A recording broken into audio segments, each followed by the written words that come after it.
जय बजरंग बली। लेकिन ये सबके पास मैसेज नहीं जा पाया है, तो आप चाहे तो मैसेज कर सकते हैं। तो आपने अपने दोस्तों की जिम्मेदारी खुद ही उठा ली है ना। मैंने आते नहीं तो आज क्लास हम लोग स्टार्ट करेंगे। आज हम एल्केन खत्म करेंगे। थोड़ी आवाज, थोड़ी सी आवाज। हाँ नहीं सर, आवाज ठीक है। पहले बच्चे बंद करेंगे तब तो आवाज आएगी। अच्छा, पता नहीं क्या एक दूसरे से डिस्कस कर रहे हैं। अभी स्टार्ट करें हम लोग। अच्छा, लास्ट लेक्चर में हमने क्या पढ़ा था? लास्ट लेक्चर में हमने आपको पढ़ा था इसके फैन की स्पीड थोड़ी कम करो यार। नहीं ऑफ मत करो, फैन की स्पीड कम कर दो। नहीं फैन चलने दो, फैन की स्पीड कम कर दो। हाँ चलने दो, फैन की स्पीड कम। हाँ हम लोग लास्ट लेक्चर में मुझे लग रहा है कि हम लोग रिडक्शन रिएक्शन पढ़ रहे थे, और जिसमें मैंने आपको बताया था कि बेंजीन का सोडियम लिक्विड अमोनिया से अगर हम रिएक्शन कराते हैं, बात नहीं, बेंजीन का एल्काइन का सोडियम लिक्विड अमोनिया के साथ रिएक्शन कराते हैं तो ट्रांस एल्कीन बनता है। यार बातें बंद करो। और वैसे ही सोडियम लिक्विड अमोनिया जो होता है ये बेंजीन का भी पार्शियल रिडक्शन करता है। ये बेंजीन के 3 पाई बॉन्ड होते हैं ना, तो एक पाई बॉन्ड को ही ब्रेक करता है। एनसीईआरटी में मेंशन नहीं है, ठीक है। बेंजीन के 3 पाई बॉन्ड जो है ये एक ही पाई बॉन्ड ब्रेक करता है, 2 पाई बॉन्ड ब्रेक नहीं होते। और जिस भी कार्बन पर ये हाइड्रोजन जुड़ेगा, दूसरा हाइड्रोजन इसके अपोजिट कार्बन पे जुड़ता है। जैसे मान लिया एक हाइड्रोजन आपने यहाँ पे जोड़ दिया, यहाँ पे जोड़ दिया, एक हाइड्रोजन यहाँ पे जोड़ दिया, तो दूसरा इसके अपोजिट चौथे नंबर पे जुड़ेगा। एक हाइड्रोजन अगर आपने ये ऊपर वाले कार्बन पे जोड़ दिया, एक हाइड्रोजन पहले से था, एक और जोड़ दिया, तो दूसरा हाइड्रोजन इसके अपोजिट कार्बन पे आके जुड़ता है। मतलब ये एक 1,4 एडिशन प्रोसेस है। तो बेंजीन पर जब भी सोडियम लिक्विड अमोनिया का रिएक्शन कराते हैं तो बेंजीन के किसी भी कार्बन का एक हाइड्रोजन और जस्ट उसके चौथे नंबर के कार्बन पर एक हाइड्रोजन और जुड़ जाता है। बाकी के 2 पाई बॉन्ड जो रिमेनिंग जगह है वहां पे फिट हो जाते हैं और ये बन जाता है। जैसे ये आपने देखा होगा कि बेंजीन का रिएक्शन सोडियम लिक्विड अमोनिया से करा दिया अगर हम, है ना, तो बेंजीन के किसी भी एक कार्बन, इस कार्बन पर एक हाइड्रोजन आपने जोड़ा, दूसरा हाइड्रोजन इस कार्बन पे जुड़ जाता है, ठीक है। और बचे हुए जो ये 2 कार्बन है, 4 कार्बन के बीच में 2 पाई बॉन्ड बन जाते हैं। ये बना बेंजीन का 1,4 एडिशन प्रोडक्ट। इसे बोलते हैं 1,4 एडक्ट, 1,4 एडिशन प्रोडक्ट। इसे 1,4 डाइहाइड्रोबेंजीन लोग बोल देते हैं कि बेंजीन के 1 और 4 पोजीशन पे 2 हाइड्रो आ गया, हाइड्रोजन आ गया, तो 1,4 डाइहाइड्रोबेंजीन। इसका आईयूपीएसी नेम तो आप साइक्लोहेक्साडाइईन आप जानते हैं। ये ऐसा क्यों होता है हम सब जानते हैं, इसका मैकेनिज्म से बता सकते हैं कि हम सब जानते हैं कि सोडियम एक प्रकार से फ्री रेडिकल की तरह बिहेव करता है। तो सोडियम जैसे ही बेंजीन के नजदीक आता है तो बेंजीन के 2-3 पाई बॉन्ड में से किसी एक पाई बॉन्ड में होमोलिसिस हो जाएगी, और जैसे होमोलिसिस होगी एक कार्बन पे एक इलेक्ट्रॉन आ जाएगा, दूसरा कार्बन पे दूसरा इलेक्ट्रॉन आ जाएगा। बीच में थोड़ी देर के लिए ऐसा एक डाई रेडिकल्स बन सकता है, और सोडियम का आया हुआ इलेक्ट्रॉन फिर तुरंत ही इन दोनों में से किसी एक ऑर्बिटल में आ जाएगा, इन दोनों में से किसी एक के पास आ जाएगा, ठीक है। दोनों कार्बन में से किसी एक पर आ जाएगा। तो अब ये एक पर माइनस आ जाता है, एक पर क्या आ जाता है, फ्री रेडिकल। अब ये वापस आपस में बॉन्ड नहीं बना सकते। अगर ये एक एक इलेक्ट्रॉन होता तो ये बॉन्ड बना लेते, अगर ये एक एक इलेक्ट्रॉन होता तो ये बॉन्ड टूटने के बाद वापस बॉन्ड बन जाता। लेकिन अब ये ऑर्बिटल भरी है, ये खाली है, तो इनके ये हाफ फील्ड है, तो इनके बीच में बॉन्ड नहीं बनता, और ये इनके बीच में रिपल्शन भी क्रिएट होगा। तो ये रिपल्शन को मिनिमाइज करने के लिए अपने आप ये इलेक्ट्रॉन रेजोनेंस करके इससे मैक्सिमम दूरी पे जाना चाहेगा, या ये माइनस रेजोनेंस करके इसके मैक्सिमम दूरी पे जाना चाहेगा। तो दूरी करने के लिए ये इलेक्ट्रॉन इस पाई बॉन्ड से रेजोनेंस करके इसके मैक्सिमम दूरी मतलब यहाँ पर पहुंच जाता है। आया समझ में आपको? तो अब ये देखिए, सबसे पहले सोडियम की वजह से बॉन्ड में होमोलिसिस होगी, एक इलेक्ट्रॉन यहाँ पे, एक इलेक्ट्रॉन यहाँ पर, सोडियम का इलेक्ट्रॉन दोनों में से किसी एक के पास चला जाएगा, जिस पर जाएगा उस पर माइनस आएगा, फिर माइनस और रेडिकल के बीच में रिपल्सन से ये माइनस चार्ज और ये रेडिकल एक दूसरे के अपोजिट 1 और 4 पोजीशन पे चले जाएंगे। एक अगर इसमें एक नंबर है तो दूसरा कौन सा नंबर हो गया? देखिए बेंजीन के हर कार्बन पे एक हाइड्रोजन है, यहाँ पर हाइड्रोजन और आने वाले हैं, तो मैंने इनके हाइड्रोजन को दिखा दिया ताकि आपको पता चले कि यहाँ पर पहले से एक हाइड्रोजन है। फिर सोडियम उसी मोहल्ले में जो प्रेजेंट होगा फिर से एक इलेक्ट्रॉन देगा, और वो इलेक्ट्रॉन यहाँ पर वापस आ जाएंगे, यहाँ पर माइनस आ जाएगा, और जैसे ही माइनस बनेगा इस मोहल्ले में जो सॉल्वेंट होगा, ये जो अमोनिया आपने ले रखा होगा, ये अमोनिया से H चुरा लेगा। ये माइनस चार्ज एक अमोनिया के H को ले लेगा, दूसरा माइनस दूसरे अमोनिया के H को ले लेगा, और यहाँ से 2 NH2 बाहर निकल जाएंगे। NH2 का क्या होगा? पहले एक सोडियम यहाँ पर निकला था, एक सोडियम यहाँ पर निकला था, और 2 NH2 यहाँ पे निकलेंगे, तो ये सोडियम और ये आपस में क्या बना देंगे बताओ? -2 NaNH2, -2 NH2, ये बन गया। अब ये NH2 -2 NH2 माइनस ये बाहर निकल गया, ठीक है। तो अमोनिया कन्वर्ट हो गया NaNH2 में, और ये बन गया दिस वक्त ये कंपाउंड बन गया, ठीक है। नहीं समझना आपको? अच्छा अब बताइए 1,4 पर एडिशन का कारण क्या था? ये रेडिकल और एनायन स्टेबल होना चाहते हैं, तो ये 1,4 पे चले गए। मतलब ये इनके बीच में स्टेबिलिटी बढ़ाने के लिए इनमें रेजोनेंस होगी या अपोजिट चले गए। तो इनमें एक अगर यहाँ पर जुड़ा तो दूसरा कहाँ पर जुड़ेगा? इस पर जुड़ेगा। तो इन पे 1,4 पे एडिशन का कारण यही था कि एक जो है जिस भी कार्बन पर माइनस आएगा दूसरा उसके अपोजिट पे इसलिए जुड़ता है क्योंकि फ्री रेडिकल अपोजिट कार्बन पे चला जाता है, यही इसका रीजन। वैसे तो बेंजीन में अगर क्वेश्चन पूछे तो किसी भी कार्बन पर एक हाइड्रोजन जोड़िएगा, अगला हाइड्रोजन उसके चौथे नंबर पे जोड़ दीजिएगा, और बीच में जो है पाई बॉन्ड का फॉर्मेशन कर दीजिए। ये हो गया। अब अगर इस क्वेश्चन को थोड़ा सा आपको परेशान करना चाहेगा कि आपको मैकेनिज्म पता है कि नहीं पता है, तो आपसे ये पूछ लेगा कि बताओ इसमें अगर हम सोडियम लिक्विड अमोनिया का रिएक्शन कराएं तो कौन सा कार्बन रिड्यूस होगा? अगर मैं इसकी बात करूं यहाँ पे अगर हम बात करूं तो ये बेंजीन में कोई भी कार्बन ऑर्थो मेटा पैरा सारे कार्बन सेम है, तो कहीं भी आप रिड्यूस करा सकते हैं। लेकिन बेंजीन में जैसे ही कोई ग्रुप लगा देते हैं उस ग्रुप के रिस्पेक्ट में उसमें ऑर्थो भी क्रिएट हो जाता है, मेटा भी हो जाता है, पैरा भी होता है, और की एटम भी होता है, मेन एटम भी होता है। तो अब रिडक्शन कहां पर करें? रिडक्शन कहां पर करें? तो ध्यान से देखिएगा, इसका रिडक्शन कहां होता है? इसका रिडक्शन होता है जहां पर पहली बार माइनस आता है वहां हाइड्रोजन जाता है, और दूसरा माइनस भी उसके चौथे कार्बन पे जाता है। तो अगर आपको पहला माइनस पता हो जाएगी पहला माइनस कहां बनेगा, तो आपको पता चल जाएगा कि पहला हाइड्रोजन कहां जुड़ेगा, और वहां से चौथे नंबर पे अगला हाइड्रोजन जुड़ जाएगा, वहां पे माइनस आएगा। तो आप मुझे बताइए इसमें माइनस सबसे स्टेबल कहां होगा? की एटम पर, ऑर्थो पर, मेटा पर, या पैरा पे? सीधे सीधे अगर की एटम पे ही माइनस आता है तो NO2 के साथ रेजोनेंस करेगा, स्टेबल हो जाएगा। NO2 माइनस है, माइनस I ग्रुप लगा हुआ है, तो अगर इसी कार्बन पे माइनस आप लाते हो तो वो माइनस तो सबसे स्टेबल होगा ना। तो पहला माइनस कहां आना चाहेगा बताइए, इस पे आना चाहेगा। तो पहला माइनस अगर यहां आएगा तो सेकंड माइनस फिर यहां पर आएगा। तो अब विड्रॉइंग ग्रुप लगा होता है तो पहला हाइड्रोजन उसी कार्बन पे जुड़ता है जिस पर वो इलेक्ट्रॉन विड्रॉइंग ग्रुप लगा है, और दूसरा हाइड्रोजन उसके अपोजिट कार्बन पे जुड़ता है, तो ये हो जाएगा रिडक्शन में ये बन जाएगा। अच्छा, अगर ऐसे पूछे हम यहां पे इलेक्ट्रॉन डोनेटिंग ग्रुप लगा दे तो पहला हाइड्रोजन यहां पे स्टेबल होगा, बोलो। तो पहला हाइड्रोजन अगर यहां पर आएगा तो दूसरा कहां जाएगा, उसके अपोजिट कार्बन पे जाएगा। या पहला इस मेटा पर आएगा तो दूसरा यहां पर जाएगा, बोलो।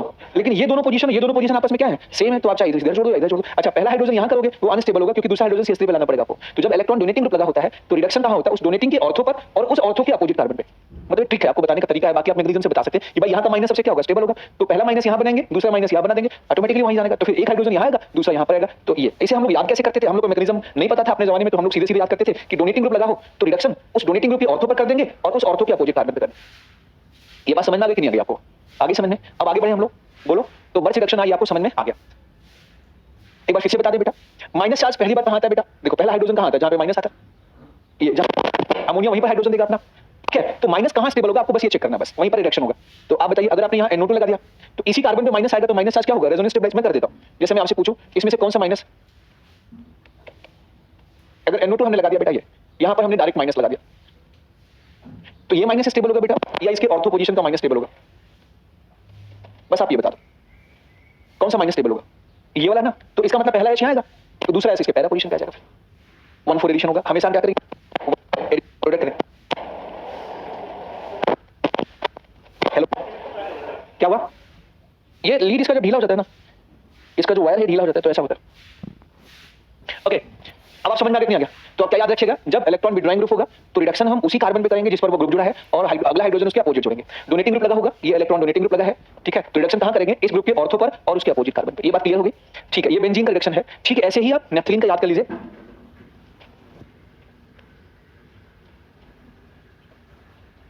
नेफ्थलीन का नाम लिखना आता है आपको, ये नेफ्थलीन। नेफ्थलीन में ये कॉमन कार्बन होता है, ये कॉमन कार्बन, इस कॉमन कार्बन का पड़ोसी कार्बन अल्फा कहलाता है, उसके और आगे जाएंगे तो ये बीटा कार्बन कहलाता है, ठीक है। तो अगर हम इसका रिडक्शन करें सोडियम लिक्विड अमोनिया के साथ तो रिडक्शन कहां होगा, दोनों नेफ्थलीन में रिंग सेम है, एक जैसी है, तो रिडक्शन कहां होना चाहिए बताइए।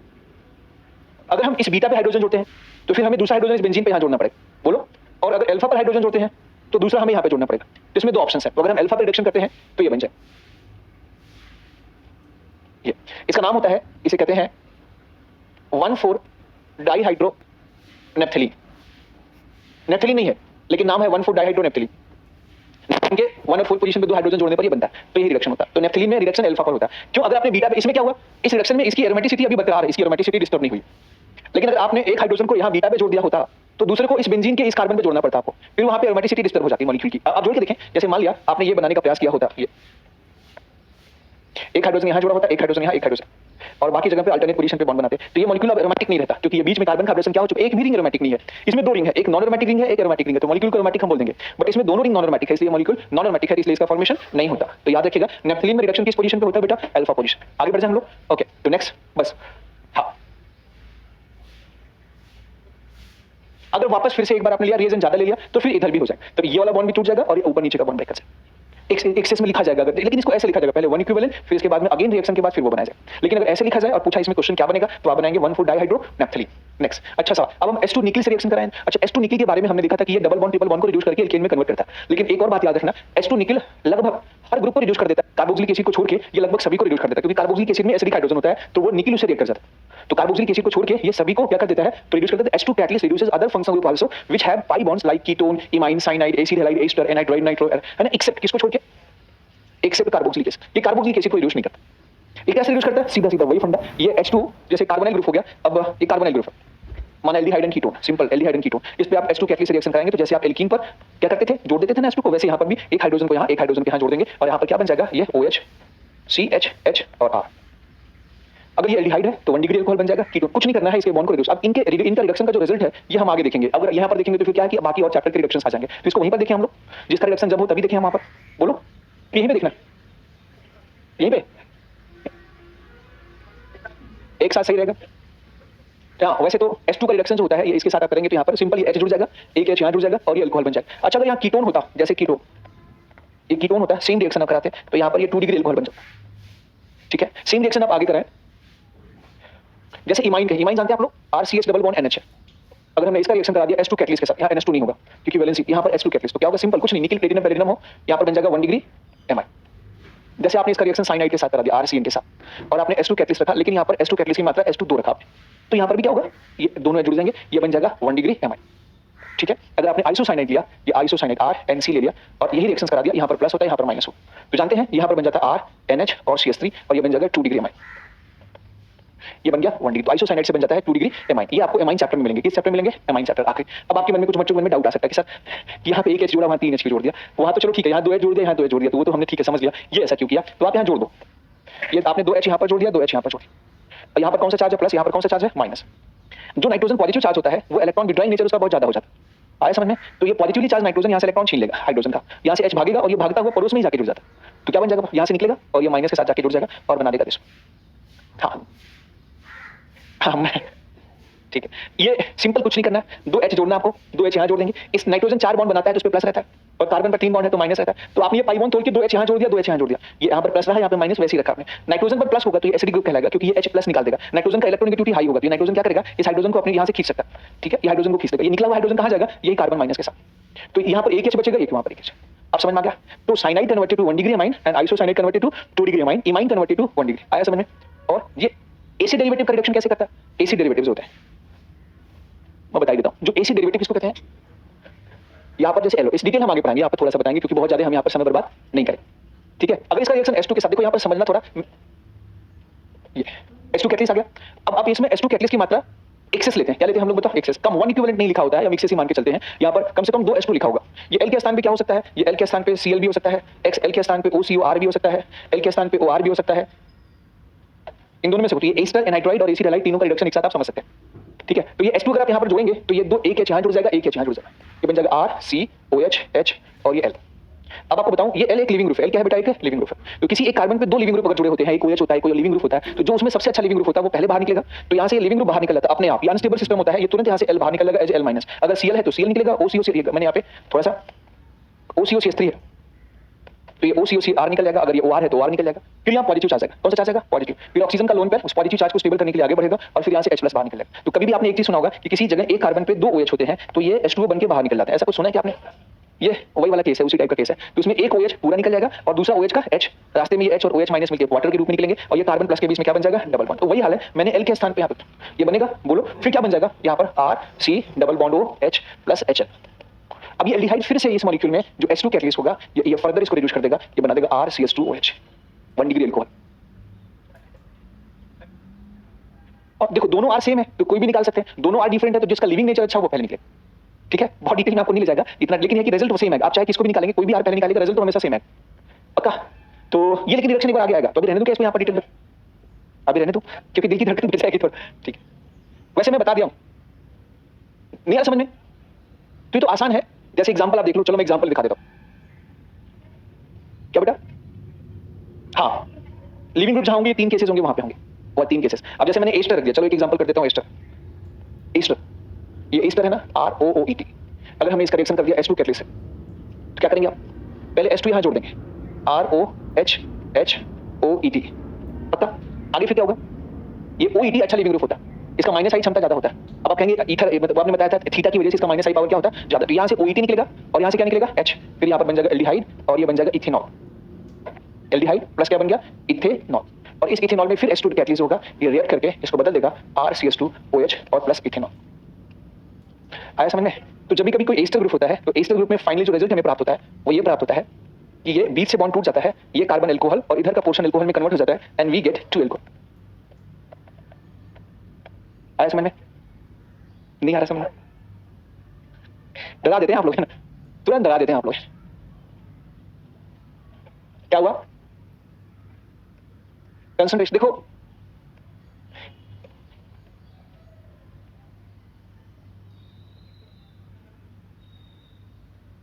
बना लेंगे, क्या बनेगा, तो छोटा में याद कर लो बस, इनके बीच का ये वाला बॉन्ड टूटेगा ना, यही बॉन्ड टूटा, एस्टर में ये वाला बॉन्ड टूटा था, और एस्टर के ये 2 एल्कोहल बनते हैं, एस्टर में कितने एल्कोहल बनते हैं, 2, PH CH2OH plus OH ET, यहाँ पर CH3 CH2OH plus OH pH. ठीक है, इसी क्वेश्चन को कठिन करूं क्या मैं थोड़ा?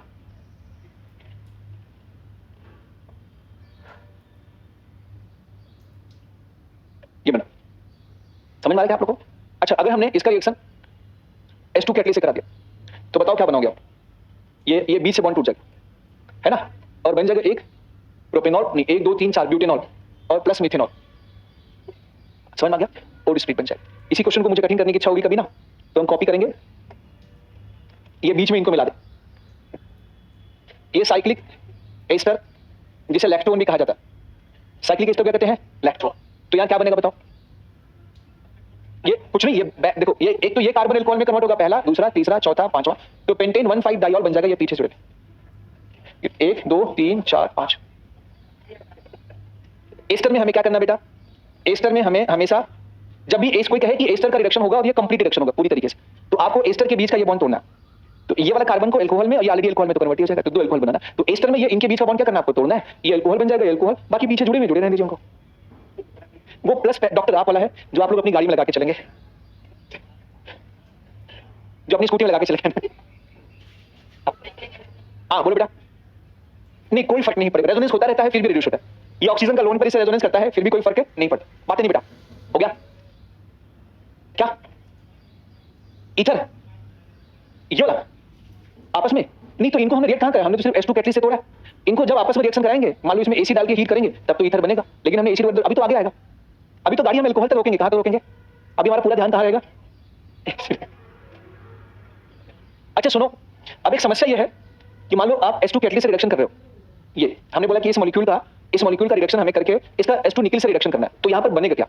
तो ये भी टूट जाएगा, ये भी टूट जाएगा, ये बन जाएगा साइक्लोहेक्सेनॉन।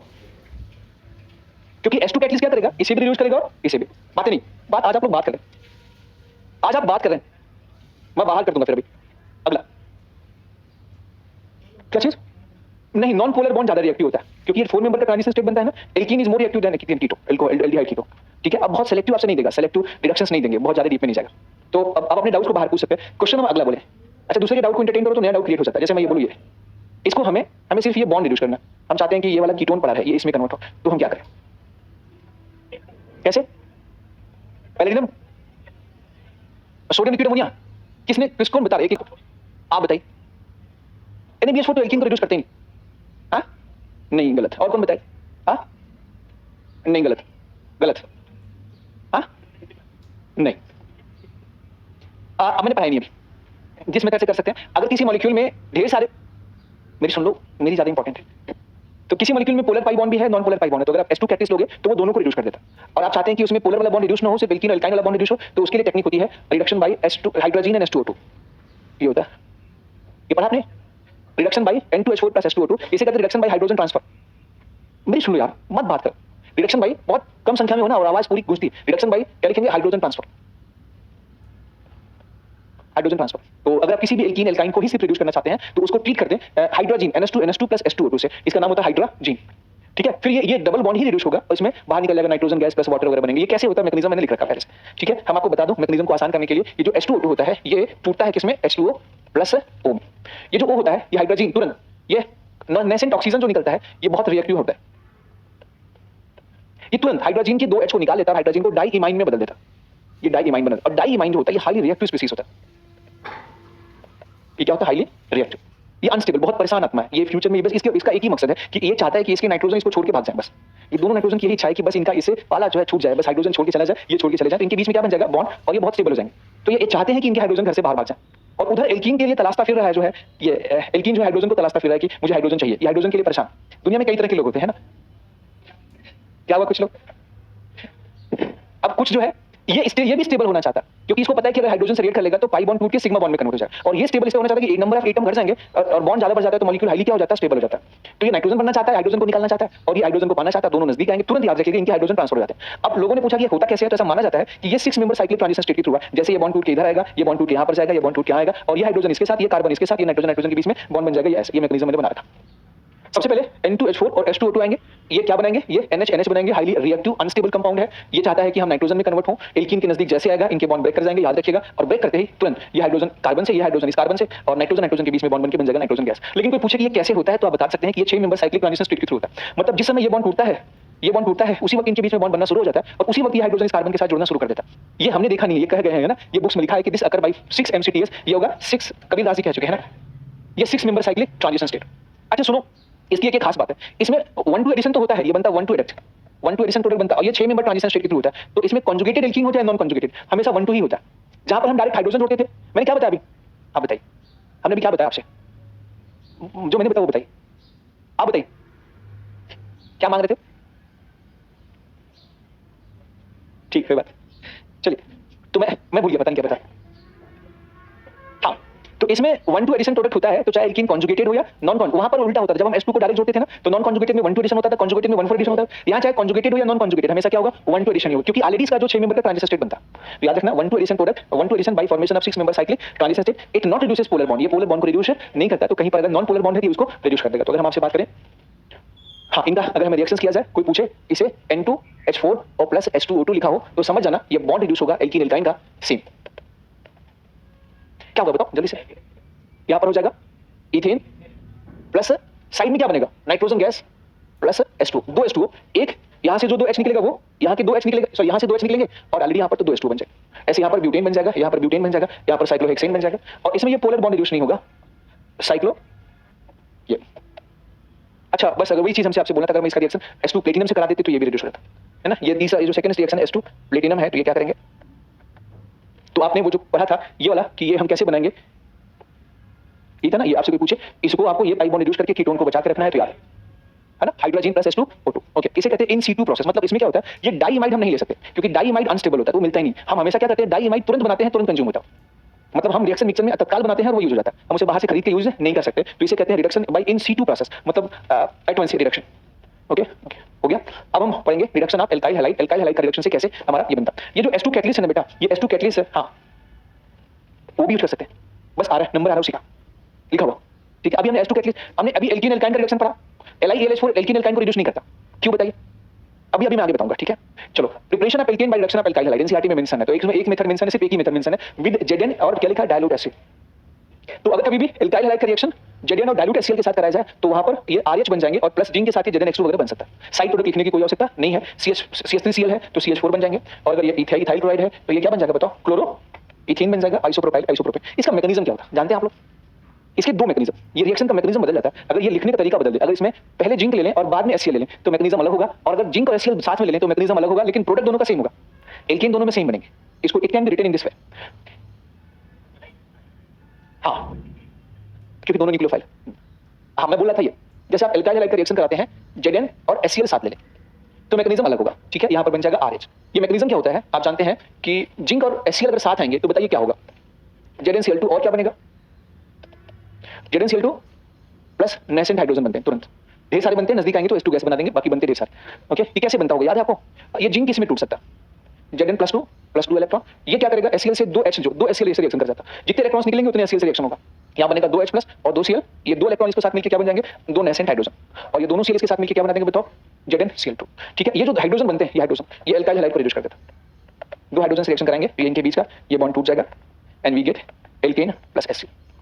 आया समझ में आपको।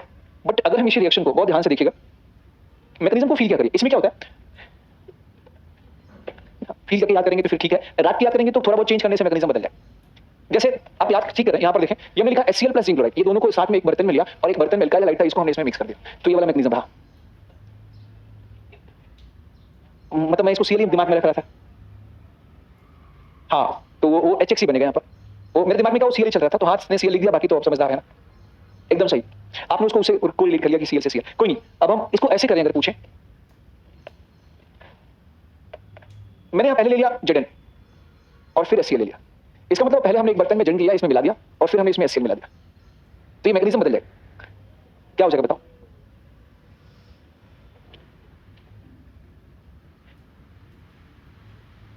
अरे RX और अगर आप जिंक से रिएक्शन कराते हैं 1:1 के रेशियो में बन जाएगा RZnX लाइक ग्रिग्नार्डिजन ऑर्गेनोमेटालिक कंपाउंड, और ग्रिग्नार्डिजन में फिर जैसे ही आपने क्या मिला HCl, समझ गए, तो ये H प्लस है और ये क्या है Cl, तो ये बन जाएगा RH प्लस ZnX और Cl। मैकेनिज्म चेंज हो गया, दोनों को साथ लेंगे तो दूसरा मैकेनिज्म है, दोनों को साथ नहीं लेंगे तो ग्रिग्नार्डिस। हाँ इसका मतलब जहां हमने जिंक लिया है वहां मैग्नीशियम भी ले सकते हैं, वहाँ क्या ले सकते हैं मैग्नीशियम, लेकिन मैग्नीशियम बहुत ज्यादा रिएक्टिव होता है तो प्रोसेस एक्सप्लोसिव हो जाता है, तो जनरली लोग मैग्नीशियम लेने के बजाय क्या लेते हैं, जिंक लेते हैं। आया समझ में? ओके ठीक है।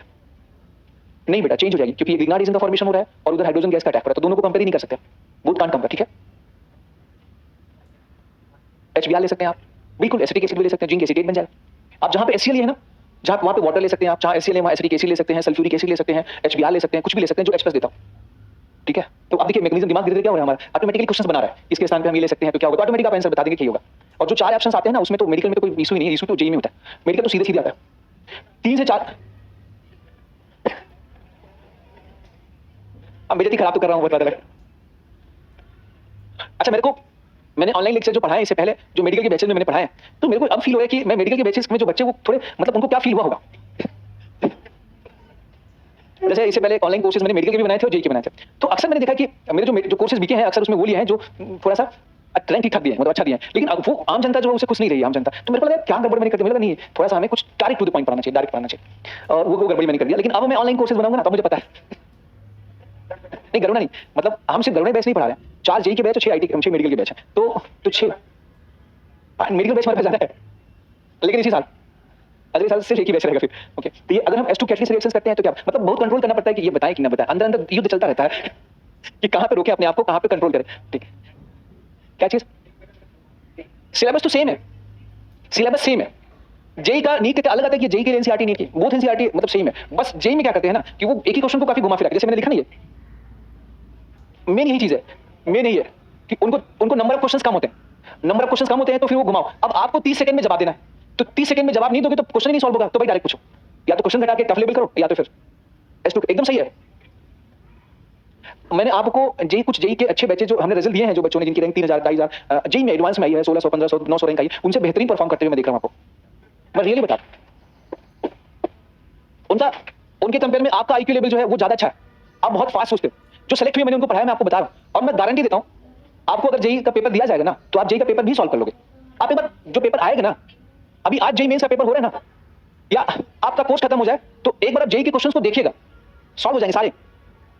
ऐसा नहीं देखो बस, चूंकि आपका देखो मेडिकल में मेडिकल और जेई में इतना अंतर है, मेडिकल में 15 से 20% बच्चे ऐसे होते हैं जो लड़ना चाहते हैं, और 80% जनता वो चाहती है कुछ जादू हो जाए और सारे क्वेश्चन सॉल्व, डीपीपी पूरी सॉल्व हो जाए, घर जाते ही करना पड़े और क्वेश्चन में 600 नंबर आता है बिना मेहनत किए। ये मेडिकल की जो थिंकिंग मुझे समझ में आई। जेई में जो होता है बच्चे को भले ही नहीं आता, लेकिन वो लड़ता रहता है, अच्छा लड़ते लड़ते फिर वो सीख जाता है। स्विमिंग पूल, आपको स्विमिंग नहीं आती, पानी में 2-4 दिन पड़े रहो, आ जाएगा स्विमिंग। अगला, और ये रियल है, आप में से बहुत सारे जो आप लोग क्वेश्चन पूछते हैं ना, बहुत सारे बच्चों के क्वेश्चन बहुत ही एकदम प्योर और जेन्युइन और डेप्थ लेवल होता है। आप पेपर उठा के देख लेना, मैं गारंटी के साथ कहता हूं आप जो है केमिस्ट्री में तो क्वालीफाई कर ही लोगे, अच्छे रैंक से क्वालीफाई कर लोगे, बाकी मैं तो नहीं कर पाऊंगा। और आप एक बार ट्राई करना भाई H2 कैटलिस्ट। अच्छा मैं जेई लेवल, इसका मतलब ये नहीं कि मैं जेई लेवल पढ़ा रहा हूं, मैं सिर्फ आपका बेसिक कांसेप्ट क्लियर कर रहा हूं, नथिंग मोर देन। अभी मैं जेई के कई लेवल घुमाना शुरू कर दूं ना तो फिर गड़बड़ हो जाएगा।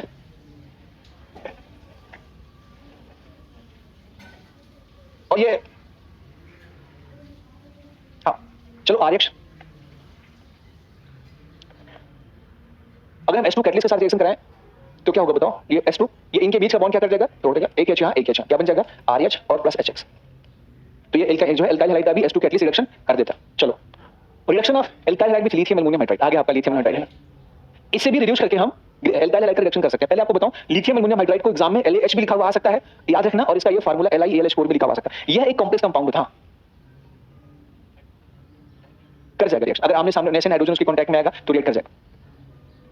क्या तो दो नेसेंट हाइड्रोजन होगा ना, आप एक तो कैसे लेंगे, एक मॉलिक्यूल तो ले नहीं सकते ना आप, एक मोल में बहुत सारे मॉलिक्यूल्स होते हैं, कभी भी एक को एक से रिएक्ट नहीं करा सकते आप, एक मोल को एक मोल पर रिएक्ट कराते हैं, 1 ग्राम को 1 ग्राम पर रिएक्ट कराते हैं, उसमें मॉलिक्यूल्स की संख्या बहुत ज्यादा होती है। ठीक है, अच्छा लिथियम एल्युमिनियम हाइड्राइड का रिएक्शन, लिथियम हाइड्राइड का ये स्ट्रक्चर होता है, जैसे ये AlS3 है, ये Al, ये लुईस एसिड होता है।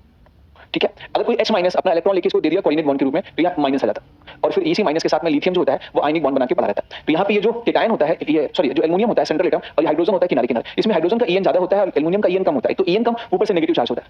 समझ में आ गया, ये जहां भी जाता है, जैसे सोडियम जहां जाता है तो एक इलेक्ट्रॉन देता है ना अपने आप को स्टेबल करने के लिए, ये जहां भी जाता है ये अपना H- निकाल के रख देता है ना, जैसे आपने कुछ मूवी में देखा ना भाई लोग कहीं जाते हैं तो टेबल पर निकाल के अपना क्या क्रिस्टल रख देते थे, बोले अब बोलो आप बताओ,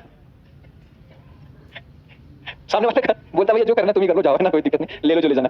तो लिथियम हाइड्राइड जो होता है ये जहां भी जाता है ये अपने आप बिना मांगे देता है, कोई नहीं मांगता ना, कोई जबरदस्ती हाथ पर जोले भाई मुझे नहीं चाहिए मुझे मत दो तो नहीं देता, बाकी ये बिन मांगे H- दे देता है। तो ये एक अच्छा रिड्यूसिंग एजेंट होता है, तो आप इसे लिख सकते हैं। अच्छा, इनके बीच में ये केटायन बड़ा साइज का होता है, एनायन छोटा होता है। केटायन बड़ा हो, एनायन छोटा हो तो आयनिक कैरेक्टर ज्यादा होता है। केटायन छोटा हो, एनायन बड़ा हो तो कोवेलेंट कैरेक्टर ज्यादा होता है। सोडी फजान सूल आपने पढ़ा, तो इस वजह से ये यहाँ से H- आसानी से निकलता है। तो लिथियम हाइड्राइड जो होता है, अगर किसी मोहल्ले में जाएगा तो H- देगा, Al3 देगा और लिथियम प्लस देगा। ये H- एक न्यूक्लियोफाइल की तरह काम करता है, ये बेस की तरह भी काम करता है, न्यूक्लियोफाइल भी करता है। समझ में आ गया? और फिर ये एक प्रकार से it is H source of H- source, इसे लिख सकते हैं it is a strong reducing agent. इसे क्या कहते हैं? एक स्ट्रॉन्ग रिड्यूसिंग एजेंट। आपको बता दूं ये न्यूक्लियोफाइल का भी काम कर लेता है, ये बेस का भी काम कर लेता है। आया समझ में आपको? तो जैसे ही एल्काइल हैलाइड सामने दिखा, एल्काइल हैलाइड के हैलाइड सॉरी एल्काइल ग्रुप पे कौन सा चार्ज होता है? प्लस, और यहाँ पे क्या होता है? माइनस। ये एक लिविंग ग्रुप है, हम सब जानते हैं कि जैसे कोई लिविंग ग्रुप हो और न्यूक्लियोफाइल करीब आते हैं तो ये इसका H- ये इस पर अटैक कर देता है, ये X यहाँ से बाहर भाग जाता है, ये बन जाएगा HX और ये LiX और AlS3 आपस में फिर से जुड़ जाएंगे, उसी रूप में चले जाएंगे, H इसके साथ जुड़ जाएगा। पर उससे हमें मतलब नहीं, हमारा मतलब इसे आगे समझ में आपको? बोलो। लेकिन याद रखना ये H- अच्छा, H- इज स्ट्रॉन्ग न्यूक्लियोफाइल, एक अच्छा न्यूक्लियोफाइल है, छोटे साइज का है। समझ में आ गया? तो इसलिए हमेशा SN2 करता है, इसका जो मैकेनिज्म होता है ये ऑलवेज SN2 करता है।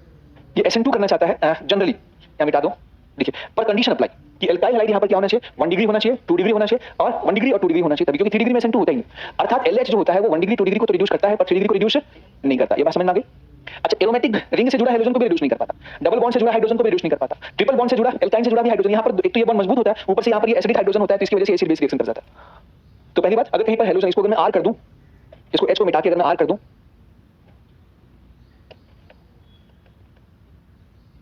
की पॉइंट, मुख्य बिंदु, की पॉइंट, अगर एल्काइल हैलाइड यहाँ पर क्या होगा? शर्त 1 degree and 2 degree, it should not be 3 degree. एक क्यों नहीं होना चाहिए? ये आपने पढ़ा था कि बेंजीन रिंग से जो हाइड्रोजन जुड़ा होता है, ये हाइड्रोजन इसका लोन पेयर रेजोनेंस करता है, तो हाइड्रोजन इसका मजबूत बॉन्ड से जुड़ा होता है, तो आसानी से टूटता।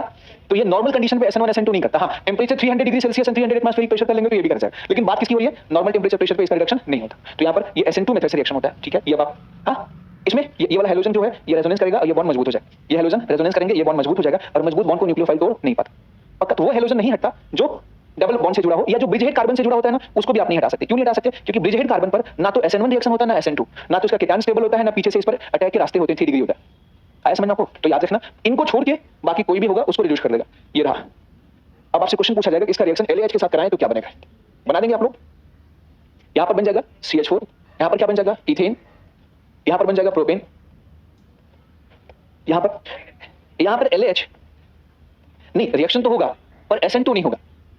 ये LAH का H- यहां आक्रमण नहीं कर पाता, क्योंकि जो बड़े साइज के जो मिथाइल ग्रुप हैं ये इसको रास्ते से लौटा देते हैं, ये यहां अटैक नहीं कर पाता, ये इस प्रकार से अटैक नहीं कर पाता, बल्कि ये दूसरा अटैक कर पाता है। इसमें क्या करता है कि ये इसके एसिडिक H को चुरा लेता है। आपने आपको बताया था कि H- अगर न्यूक्लियोफिलिक काम में असफल होता है तो H+ चुरा के मार देता है, बेसिक काम पर आया। तो इसमें यहां पे डबल बॉन्ड बन जाएगा एंड वी गेट दिस, पक्का बाहर निकल जाएगा LiCl + AlS3। मेरे ख्याल से बात समझ में आ गई। चलो इसका भी बना लेंगे आप लोग, साइक्लोहेक्सेन बन जाएगा, बना लेंगे आप लोग। और यहां पर नो रिएक्शन, यहां पर अच्छा ब्रिज हेड कार्बन का अगर हाइड्रोजन होगा तो यहां पर अगर मैंने यहां भी नो रिएक्शन, दैट्स रिएक्शन भी सोडियम बोरोहाइड्रेट। अच्छा आपको बता दूं, ये LAH जो होता है ये बाकी और फंक्शनल ग्रुप को भी रिड्यूस कर देता है, जहां पे पोलर पाई बॉन्ड पाए जाते हैं या कमजोर पोलर बॉन्ड पाए जाते हैं, एल्कीन, एल्काइन, ईथर, 3 एमाइंस, इनको छोड़ के लगभग सबको रिड्यूस कर देता है। जहां पे पोलर बॉन्ड पाए जाते हैं ये सबको रिड्यूस कर देता है। तो इसके बारे में एक शब्द मैं यहां पे लिख देता हूं जो कि फ्यूचर में आगे आपको बताऊंगा। LAH also reduces aldehyde. Aldehyde जानते हैं आप लोग ना? Ketone, acid halide. चलो ये इनको रिड्यूस करते हैं, एक एक नाम लिख देता हूं मैं, जो हमारे फंक्शन, जो हमारे सिलेबस में। हाइड्रोकार्बन में एल्कीन, एल्काइन को रिड्यूस नहीं करता, लेकिन एल्डिहाइड को रिड्यूस करता है, कीटोन को रिड्यूस करता है, तीसरा और बताओ, एसिड हैलाइड को रिड्यूस करता है, कार्बोक्सिलिक एसिड को भी रिड्यूस करता है, एस्टर को भी रिड्यूस करता है, एनाइड्राइड को भी रिड्यूस करता है।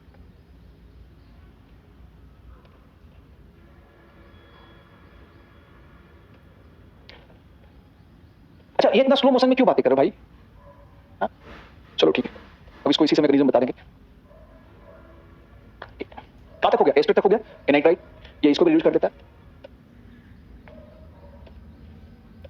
वो पीपीटी बाकी बैचेस के लिए बने थे, अभी आपको बनाना पड़ता है, फिर थोड़ा ऐड करना पड़ता है। थोड़े खतरनाक टाइप लोग हो गए आप लोग ना। क्या हुआ? क्या अलकायदा से दोस्ती हो गई है ना? हमको ऐसा लगता है कि आपकी पहचान अलकायदा के मुखिया से है आपके, है ना?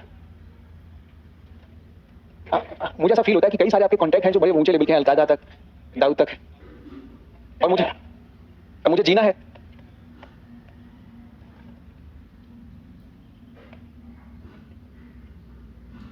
पाकिस्तान की बत्ती गुल कर दिया, ऐसे ऐसे तुम्हारे थी है ना, खाने को घर में नहीं है, न्यूक्लियर बम लेके टहले ना, घर में खाने को है नहीं, इधर कट्टा लेके टहल रहे हैं ना। बस करें, बाकी अब फ्यूचर में देखेंगे हम लोग ना। अच्छा सुनो, ये एल्कीन पर अटैक नहीं करता, और ये एरोमेटिक ईथर का भी रिडक्शन नहीं करता, ये एमाइन का रिडक्शन नहीं करता, और एल्काइन का भी रिडक्शन नहीं करता, ये एल्केन का रिडक्शन नहीं करता, नो रिडक्शन।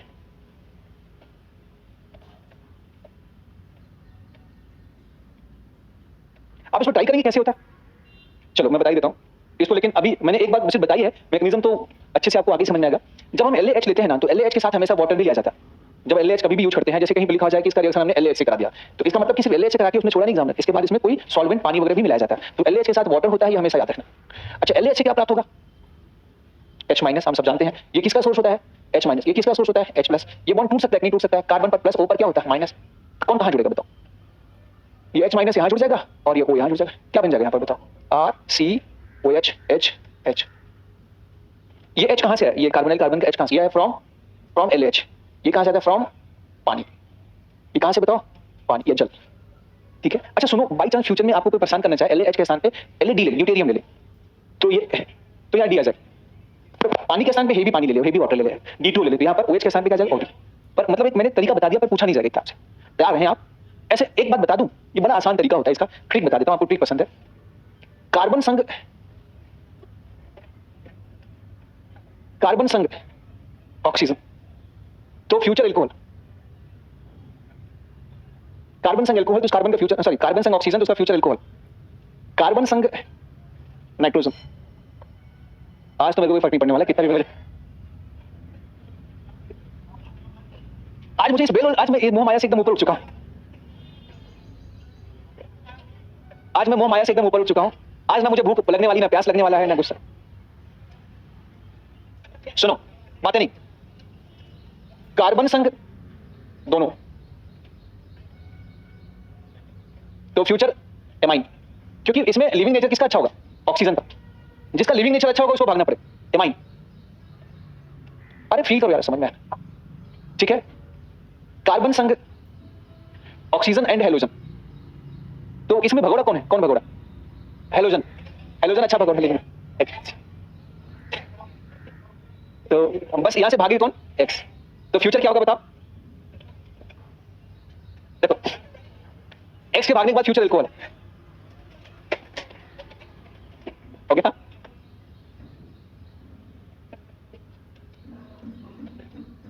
ओके, अब सुनो, ये हम आगे मैकेनिज्म के साथ समझ जाएंगे। कार्बन संग ऑक्सीजन, तो फ्यूचर क्या है? कार्बन संग ऑक्सीजन तो future alcohol, 2D alcohol. Carbon संग दो हेलोजन और ऑक्सीजन दोनों, तो फ्यूचर प्रूव कर दूं क्या? समझ गए? आगे समझ में? हाँ। एलाई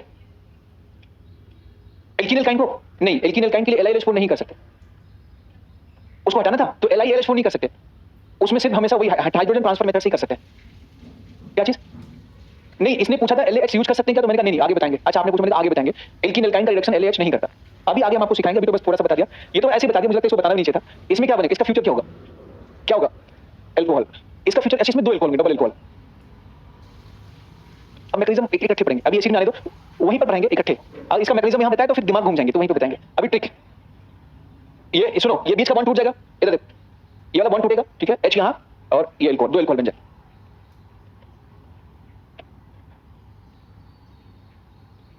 कौन सा? मैंने कहा ना अब ये न्यूक्लियोफिलिक एडिशन रिएक्शन, तो let's come nucleophilic addition reaction, छोड़ दो। ये देखो, कार्बन का फ्यूचर क्या होगा? एल्कोहल। लगता गलत टाइम पे बता दिया। यहां पर कार्बन संग क्या है, तो फ्यूचर क्या होगा? बिना दिमाग लगाए बनाओ, बस लगाना। एक बात बताऊं, इसका जो रिड्यूसिंग रिजल्ट होता है वो अगर ये रिड्यूस करता है, अगर H2 किसी को रिड्यूस करता है और LaH किसी को रिड्यूस करता है, मान लो किसी एक को दोनों रिड्यूस करते हैं, तो जो दोनों में रिजल्ट होता है, दोनों का रिजल्ट सेम होता है। मतलब मान लीजिए जैसे एस्टर को H2 कैटलिस्ट में रिड्यूस करता है और एस्टर को LaH में करता है, तो दोनों का जो रिडक्शन रिजल्ट होगा वो सेम होगा, तरीके अलग होंगे, पर रिजल्ट हमेशा क्या आता है? सेम आता है। मतलब जो इसके रिडक्शन से LaH के रिडक्शन से जो मिलेगा, वही H2 कैटलिस्ट इसको उसी तरीके से इसको भी रिड्यूस करता है, मतलब रिजल्ट हमें वही प्राप्त होगा। तो result of H2 catalyst is similar to result of LaH result, बस एक अंतर है कि H2 catalyst double triple bond को रिड्यूस करता है, ये डबल ट्रिपल बॉन्ड को रिड्यूस नहीं करता, एल्कीन एल्काइन का। बाकी अगर ये कहीं पे दोनों काम करते हैं तो रिजल्ट क्या आएंगे? सेम है। कहीं पे दोनों काम करते हैं तो रिजल्ट क्या आएंगे? अब इसका फ्यूचर क्या होगा बताओ जल्दी से? इसका फ्यूचर क्या होगा? CH2NH इसका फ्यूचर क्या होगा? RCH2NR हो गया। कार्बन संग दोनों हैं, तो इसका फ्यूचर एमाइन हो गया, मतलब ये हटा के हम एमाइन बना दें, ये एमाइन। इसका फ्यूचर RCS2NH2 एमाइन, इसका फ्यूचर RNH3, इसका फ्यूचर RNH2। बाकी इनका रिएक्शन ये नहीं कर, छोड़ जाना, सोडियम बोरोहाइड्राइड नहीं लोकल, ये तो एक्स्ट्रा क्लास तो कभी कभी होगी। हाँ बेटा बताओ, ब्रेक ले लो खुद, नो इशू। सुनो, रोज इससे आपकी क्लास नहीं होगी, और जो नॉर्मल क्लासेस होती है ना वो 50 मिनट की मिलती है, 1 घंटे। तो जब तक पढ़ाने का मूड बनता है तब तक क्लास खत्म हो जाता है। चलो 5 मिनट ब्रेक में आओ जल्दी। अब ये ट्रिक बताया है, बस हिंट बताया है, लेकिन इसके मैकेनिज्म अभी आगे आपको बताए जाएंगे। इसके मैकेनिज्म आगे पढ़ेंगे तो यहाँ सबके मैकेनिज्म अलग, इसका मैकेनिज्म अलग आएगा, इसका अलग आएगा, इसका मैकेनिज्म अलग आएगा, एसिड के मैकेनिज्म अलग आएंगे, एमाइड के मैकेनिज्म अलग आएंगे। बस आप अभी ट्रिक याद कर लो, कार्बन संग ऑक्सीजन है तो अल्कोहल, नाइट्रोजन है तो एमाइन, दोनों है तो एमाइन, हाइड्रोजन और ऑक्सीजन है तो ठीक है। सोडियम बोरोहाइड्राइड, सोडियम बोरोहाइड्राइड क्या होता है, जहां पे आपने, चलो दरवाजा बंद कर दो। सोडियम बोरोहाइड्राइड रिकॉर्डिंग चल रही है, अच्छा। तो सोडियम बोरोहाइड्राइड और लिथियम हाइड्राइड में समानता है स्ट्रक्चर में, लेकिन प्रॉपर्टी में डिफरेंस है। बोरोन का जो साइज होता है वो एल्युमिनियम से छोटा होता है, हाइड्रोजन के साथ लगभग उसकी साइज कंपेरेबल होती है, लगभग इनकी साइज एक जैसी होती है। तो बोरोन और इसके बीच में आयनिक बॉन्ड कैरेक्टर कम, कोवेलेंट कैरेक्टर ज्यादा होता है, तो ये आसानी से H- नहीं निकालता, ये भी H- निकालता है, तो ये भी एक H- का जो है सोर्स होता है, लेकिन ये मांगने पर देता है। It give H+H- on demand, सामने वाला हाथ जोड़ता है, रिक्वेस्ट करता है भाई दे दे, मेरे को बहुत जरूरत है, तो ये देता है। वो क्या करता है, वो अपने आप दे देता है, इतना ही फर्क है, ठीक है। तो it release H- on demand, सामने कोई परेशान है, मरने वाला, बोलता भाई दे दे H- तो ये दे देता है, कोई बात नहीं ले सकते, नहीं तो अपने आप नहीं देता। कारण क्या है ना, ये और दूसरा ये H- स्लो नहीं देता, ये it is weak reducing agent then LH, बात नहीं, it is weak reducing agent. Biology आपको ज्यादा पसंद आती है ना, it's weak reducing agent, it is weak reducing agent then LH, ये उसके कंपेयर में ये कमजोर रिड्यूसिंग एजेंट होता है। ये सभी को रिड्यूस नहीं करता, ये सिर्फ 4-5 फंक्शन ग्रुप को ही रिड्यूस करता है, ये फिक्स है, अभी मैं दिखा रहा हूं, बता रहा हूं। सबसे पहले ये एल्काइल हैलाइड को रिड्यूस करता है, लेकिन ये एल्काइल हैलाइड को रिड्यूस कैसे करता है, ये अपने आप H- नहीं देता, ये SN1 मैकेनिज्म द्वारा इसका रिडक्शन होता है। इसमें SN1 मैकेनिज्म जानते हैं, SN1 मैकेनिज्म, एल्काइल हैलाइड कहीं पर होगा, वो पहले केटायन में टूट जाएगा H- और फिर वो SBH, सोडियम बोरोहाइड्राइड, ये R+ डिमांड करेगा कि भाई हमें दे दे, है ना, H- की आवश्यकता है, तब ये R- को ये अपना S दे देता है, ये H- निकल के R से जुड़ जाएगा और ये बन जाएगा RH, और प्लस बाहर क्या निकल जाएगा Na(X+BH3). तो इसके लिए पहले RH को केटायन में कन्वर्ट होना होता है। तो अब बताइए कौन कौन सा एल्काइल हैलाइड है जो इस रिएक्शन में भाग ले सकता है, जिसका केटायन स्टेबल होगा। ये एक SN1 मैकेनिज्म है, कौन सा मैकेनिज्म है, तो जो एल्काइल हैलाइड SN1 करता है वो सो करेगा, और 1 डिग्री में SN1 नहीं होता, तो इसलिए 1 डिग्री को सोडियम बोरोहाइड्राइड रिड्यूस नहीं कर पाता। तो याद रखिएगा, इसमें लिखा हुआ है कि ये RH के स्थान पे क्या होना चाहिए, 2 डिग्री या 3 डिग्री हैलाइड होना चाहिए, इसके स्थान पे 1 डिग्री हैलाइड नहीं होना चाहिए, एराइल हैलाइड नहीं होना चाहिए, विनाइल हैलाइड नहीं होना चाहिए। विनाइल मतलब डबल बॉन्ड से हैलोजन जुड़ा, ट्रिपल बॉन्ड से हैलोजन जुड़ा हो तो ऐसा भी हैलोजन नहीं होना चाहिए, याद रखिएगा। और ब्रिजहेड कार्बन से हैलोजन जुड़ा हो तो वो भी नहीं होना चाहिए, मतलब जिसको लिथियम हाइड्राइड रिड्यूस नहीं कर पाता उसको तो ये बिल्कुल नहीं कर पाता, ठीक है। ये मैकेनिज्म हमेशा क्या होगा बेटा, SN1 होगा, इट इज वीक, है ना। ये इसका रिडक्शन का तरीका है, और ये it reduces following group only, ये बहुत बार पूछा जाता है, फॉलोइंग ग्रुप ओनली। नंबर 1 ये एल्काइल हैलाइड ब्रैकेट में 2 डिग्री और 3 डिग्री, या जिस जो SN1 करता है जिसका केटायन 2 डिग्री 3 डिग्री से स्टेबल हो। Number 2 aldehyde, number 3 ketone carbonyl compound, number 4 acid halide, and number 5 imine carbon nitrogen double bond. बस ये बाकी लोग को रिड्यूस नहीं करता, तीसरा चौथा पांचवा। ये जैसे एस्टर वगैरह को रिड्यूस नहीं करता, क्यों नहीं कर पाता मैं आपको बता दूं। जो एस्टर है, एमाइड है, देखो ये एस्टर जो एमाइड है ना, इनमें तो ये बॉन्ड आसानी से ब्रेक करके ओ पे चला जाता है, तो इस पर प्लस आसानी से आ जाता है, और फिर ये प्लस के द्वारा NaBH4 के H- की डिमांड कर लेते हैं, ये H- डिमांड कर लेते हैं, और साथ में जो हैलोजन होता है, हैलोजन का प्लस R से ज्यादा इसका माइनस साइड डोमिनेटिंग होता है, तो ये इलेक्ट्रॉन को खींच के यहाँ पर प्लस चार्ज क्रिएट करता है। तो जो भी फैक्टर यहाँ प्लस चार्ज को प्रमोट करता है वो NaBH4 से रिएक्शन को भी प्रमोट करेगा। अब जो एस्टर होते हैं इसमें क्या होता है, ये ऑक्सीजन का लोन कर, ये जैसे ऊपर जाएगा इस केटायन के इलेक्ट्रॉन की कमी को ये ऑक्सीजन इसे कंपनसेट कर देता, तो बोलता कहां NaBH4 के H- लें, फिर ये रिएक्शन नहीं करता। तो इसीलिए NaBH4 वगैरह रिएक्शन नहीं करते हैं, एमाइड वगैरह का रिएक्शन नहीं होता, एमाइड वगैरह का रिएक्शन इसमें नहीं होता, ये एमाइड, ये भी इसी प्रकार से रिएक्शन। तो आप समझ गए आप लोग, सीधे सीधे जो सोडियम बोरोहाइड्राइड होता है वो सिर्फ alkyl halide, aldehyde, ketone, acid halide, imine, IMINE इन्हीं का रिडक्शन करता है, इनके अलावा ये किसी और का रिडक्शन नहीं करता। पक्का आया समझ में, आगे बढ़े हम लोग, ठीक है। अच्छा, इनके रिडक्शन में क्या बनाएगा, वही चीज बनाएगा जो आप जानते हैं। अब जैसे इसका रिएक्शन हम करें SBH के साथ, तो ये पहला रिएक्शन नहीं होगा, दूसरा नहीं होगा, तीसरा हो जाएगा, और ये प्रोपेन बन जाएगा, चौथा हो जाएगा, ये आइसोब्यूटेन बन जाएगा, ठीक है। हाँ, नहीं किसी को नहीं करता, ये सिर्फ 5 फंक्शन ग्रुप याद करना, उनके अलावा किसी को रिड्यूस नहीं करता, ठीक है। इसको भी रिड्यूस कर देगा, ये 2 डिग्री है तो ये बन जाएगा, और बाकी यहाँ पर रिडक्शन नहीं होगा, यहाँ पर रिडक्शन नहीं होगा। एल्डिहाइड कीटोन का रिडक्शन कैसे करता है, जैसे कार्बोनाइल ग्रुप, इधर देखो ये NaBH4 फर्स्ट एंड सेकंड, हम इसमें हम वाटर लेते हैं, ठीक है। ये NaBH4 में जो हम जानते हैं कि ये जो पोलर पाई बॉन्ड है यहाँ पर पॉजिटिव चार्ज है, ये बॉन्ड टूट के ऊपर जाएगा, और फिर आराम से ये H+ Ac+ ये यहाँ से H- के साथ रिएक्ट कर जाता है, और ये माइनस यहाँ से किससे रिएक्ट कर जाएगा, वाटर के H+ के साथ, यहाँ से निकलेगा H-, डिमांड के बाद ही निकलेगा, पर निकलेगा, और यहाँ से क्या निकलेगा बताओ, H+, एंड वी गेट यहाँ पर अल्कोहल। अच्छा, अगर यहाँ पर बेटा एल्डिहाइड होगा, दोनों तरफ हाइड्रोजन होगा तो मिथेनॉल बन जाएगा, एक तरफ हाइड्रोजन होगा एक तरफ एल्काइल ग्रुप होगा तो 1 डिग्री अल्कोहल बनेंगे, अगर दोनों तरफ एल्काइल ग्रुप होगा कीटोन होगा तो 2 डिग्री बनेगा। आया समझ में आपको? कर लेंगे आप लोग कि मैं अलग अलग ग्रुप लगा के दिखाऊं? लगाने की जरूरत नहीं है ना, यहाँ पर आर की जगह जो आप ग्रुप रखेंगे वो यहाँ पे, अब कौन ज्यादा रिएक्टिव होगा कौन कम, ये हम पढ़ेंगे आगे एल्डिहाइड कीटोन के न्यूक्लियोफिलिक एडिशन रिएक्शन। यहाँ पर बस इतना याद रखो 9। अगर यहाँ पर इमाइन होता तो इमाइन RNH ये भी कर जाता रिएक्शन, इमाइन में भी ये वाला बॉन्ड टूट जाएगा, यहाँ पर SPH का H, यहाँ पर वाटर का H जुड़ जाएगा and we get 1 degree amine. ठीक है, और लास्ट ये एसिड हैलाइड का भी रिएक्शन कर देता, एसिड हैलाइड है ना, SBS से रिएक्शन करेंगे फर्स्ट सेकंड वाटर, तो ये बन जाता है एल्कोहल। कैसे बता दूं आपको, ये H माइनस यहाँ पर अटैक करेगा, ये बन जाएगा R C, ये वाला बॉन्ड टूट के यहाँ पर जाएगा O माइनस, यहाँ पर H और ये X, फिर रिटर्न जब आएगा तो हेलोजन यहाँ से बाहर भाग जाएगा और ये बन जाएगा R COH और प्लस X माइनस, फिर वापस SBH अपना H इसको दे देगा और ये बन जाएगा R CO माइनस H। ठीक है, अब इसमें पानी मिलाएंगे तो पानी का H इसको मिल जाएगा, यहाँ पर मिलके ये बन जाएगा एल्कोहल, हो जाएगा। But there is no need to write the mechanism. Carbon संग ऑक्सीजन तो फ्यूचर होगा अल्कोहल, कार्बन संग अगर नाइट्रोजन तो फ्यूचर एमाइन, अगर रिडक्शन होता है तो, और अगर एसिड हैलाइड है तो बन जाएगा अल्कोहल। That's all. तो ये SBH और आपने पढ़ लिया। अब हम रिडक्शन ऑफ कार्बोनिल कंपाउंड, हम कार्बोनिल कंपाउंड के रिडक्शन से भी हाइड्रोकार्बन एल्कीन बनाते हैं।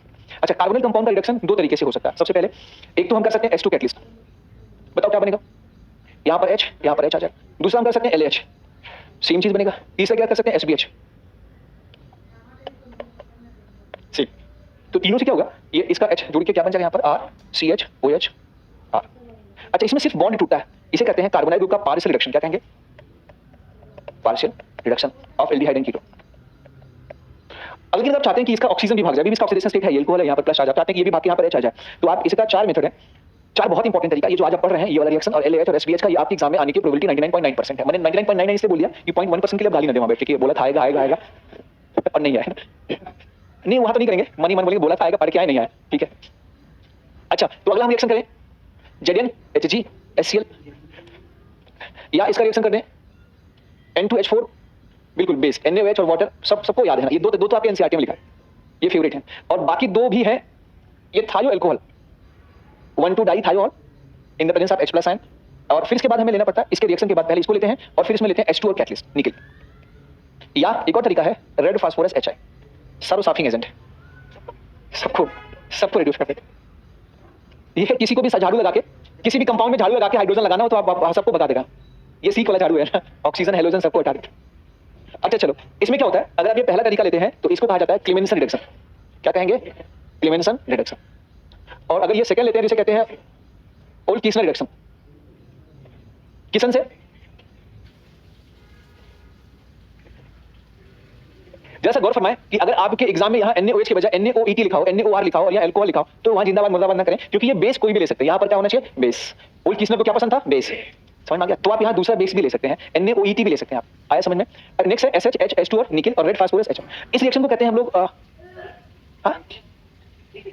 कौन सा, हाँ अमोनियम हाइड्रोक्साइड से भी हो जाएगा बेस। अमोनियम हाइड्रोक्साइड में तो OH माइनस भी है H+ भी है, दोनों काम करते हैं। ज्यादातर लोग यहाँ पे आपको क्या मिलेगा, जो ओल्ड कीसनर ने लिया था वो NaOH लिया था और वाटर लिया था, तो आपसे पूछा भी वही जाएगा जो उन्होंने लिया। मतलब केमिस्ट्री में अगर हम कहीं पर सोचते हैं ये मिथाइल है तो बस मिथाइल को इथाइल कर देते हैं, तो क्या फर्क पड़ता है, तो फर्क बहुत ज्यादा कभी-कभी पड़ जाता है। तो एग्जामिनर कभी भी रिस्क नहीं लेता, क्योंकि पेपर 20 लाख बच्चों में डिस्ट्रीब्यूट होता है, उसमें नजरें बहुत सारे लोगों की होती है।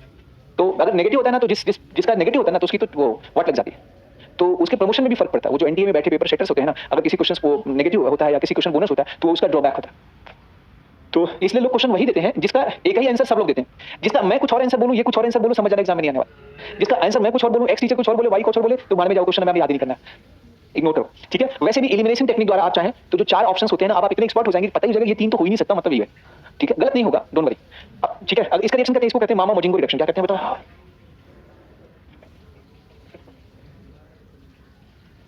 अच्छा, मोगेम्बो को आपने सुना होगा ना, तो मोगेम्बो का इनसे कोई लेना देना नहीं है, वो एक काल्पनिक कैरेक्टर था, ये रियल कैरेक्टर है ना। तो ये 3 तरीके हैं। अब सुनो, वैसे तो इनके मैकेनिज्म की कोई आवश्यकता नहीं, इनके मैकेनिज्म की आवश्यकता नहीं है, और ये रिएक्शन पढ़ाए जाते हैं न्यूक्लियोफिलिक एडिशन रिएक्शन पढ़ाने के बाद। ये एक न्यूक्लियोफिलिक एडिशन रिएक्शन द्वारा होता है, जो हम एल्डिहाइड कीटोन पढ़ेंगे तो एल्डिहाइड कीटोन के फेमस रिएक्शन में से कुछ रिएक्शंस हैं। वहां पर अमोनिया डेरिवेटिव से 2,4-DNP टेस्ट, हाइड्रोक्सिलामाइन टेस्ट, वो सब पढ़ेंगे, sodium bisulphide reaction, hydrogen cyanide reaction, तो वहां पर इसका मैकेनिज्म बताया जाएगा। तो यहाँ पर सिर्फ हम रिएक्शन सुन लेते हैं, और जब एल्डिहाइड कीटोन है तो वहां पर भी 3 लेक्चर लेंगे हम, उस एक लेक्चर में ये सब बताएंगे आपको। बड़े आगे हम लोग बताओ, एल्डिहाइड कीटोन के लिए 3 या 4 लेक्चर मैक्सिमम। ठीक है, हो गया, समझ में आ गया। मैकेनिज्म बताऊं कि रहने दूं, बस ZnHg इसे कहते हैं अमलगमेटेड जिंक, अमलगमेटेड जिंक, समझ में आ गया, जिंक अमलगम। ठीक है, इसे कहते हैं हाइड्रोजन और बेस। कभी कभी याद रखना, ये सिर्फ N2H4OH माइनस लिख देते हैं, तो पूरा लिखा नहीं होता, N2H4 NaOH प्लस वाटर। तो आप जहां भी N2H4 के साथ बेस देखिएगा, आप समझिएगा ये होगा। तो क्वेश्चन कैसे पूछा जाएगा, पूछूं आपसे मैं, ये इसमें ये वाला कहेंगे तो ये भी मैकेनिज्म होता है ना, कीटल एसिटल थायो एसिटल फॉर्मेशन, ये वहीं पे पढ़ाएंगे हम आपको। तो बस आप इतना सीख लो कि ऐसा होता है। यहाँ पर इससे ज्यादा बताने वाला नहीं हूं मैं, क्योंकि ऑलरेडी आप परेशान हो जाएंगे फिर। जैसे मान लिया हमने यहाँ पे कार्बोनाइल ग्रुप ले लिया, कोई भी एल्डिहाइड एंड कीटोन ग्रुप ले लिया, कुछ भी, इनका रिएक्शन में करा दिया N2H4 और OH माइनस से करा देंगे, आपको बता देंगे। अच्छा, अगर आपको क्वेश्चन लिखने का शौक है तो मैं एक आध क्वेश्चन बना सकता हूं, ऐसा कुछ नहीं। चाय आई है क्या? क्या बात, आपकी क्लास तो बहुत वीआईपी क्लास है। हम लोग चाय आधा कप से भी एक, मतलब आधा कप ही आधा कप, पेट में ना पहुंचे, गले तक ही रुका रह जाए, उतना ही चाय चाहिए बस। ये ओके, पोली ड्रॉप। अच्छा वापस आ जाए N2H4 OH माइनस, इससे रिएक्शन कराएंगे इन सब में। तो हमें कुछ नहीं करना है, बस क्या करना है, ये CO को यहाँ पर या CS2 में बदल देना, कुछ नहीं करना है। प्रोपेन बना लेंगे आप लोग। देखो आपको लगे कि मैंने क्वेश्चन कराया है, नहीं तो आप बोलेंगे क्वेश्चन नहीं कराया। अच्छा सेम रिएक्शन नहीं तो थोड़ा सेम आ गया एक्चुअली। ZnHgHCl, तो ZnHgHCl भी यही काम करेगा, ठीक है, वही बना देना। बताओ, इसमें पेंटेन, इसमें ये और इसमें प्रोपेन, सेम क्वेश्चन। अच्छा ये क्वेश्चन आपको नोट नहीं करना है, मैंने लिया यहां पर SH और H plus ion, first second H2 और निकल, ठीक है, तो बस बना लेंगे आप लोग। लेकिन ये जो SH आपने लिया है ना, ये SH के स्थान पे ये 1,2-डाइथायोल, इसे क्या कहेंगे 1,2-डाइथायोल, या इथेन 1,2-डाइथायोल। आप ये 1,3-डाइथायोल भी ले सकते हैं, कहीं कहीं पे आप ये 1,3 पोजीशन पे पाएंगे। इसमें होता क्या, मैं मैकेनिज्म हल्का सा बता दूं। प्रॉपर इसका मैकेनिज्म होता है, जब हम एसिडिक मीडियम में थायोल का रिएक्शन कराते हैं, ये तो ये प्रॉपर न्यूक्लियोफिलिक एडिशन रिएक्शन होता है, एसिड कैटलाइज्ड न्यूक्लियोफिलिक एडिशन होता है। उसकी समरी में बताता हूं, इन डिटेल मैकेनिज्म, इससे छोटा मैकेनिज्म, क्योंकि मैंने मैकेनिज्म लिख दिया तो आप बोलेंगे सर ये तो बुक्स में नहीं लिखा, इससे छोटा मैकेनिज्म। इसमें 1,2-डाइथायोल और जो 1,2, यही आपके काम आएगा, वो जो यही बार-बार काम आएगा, ठीक है। हाँ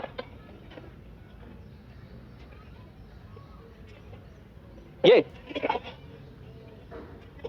छिपकली कहाँ?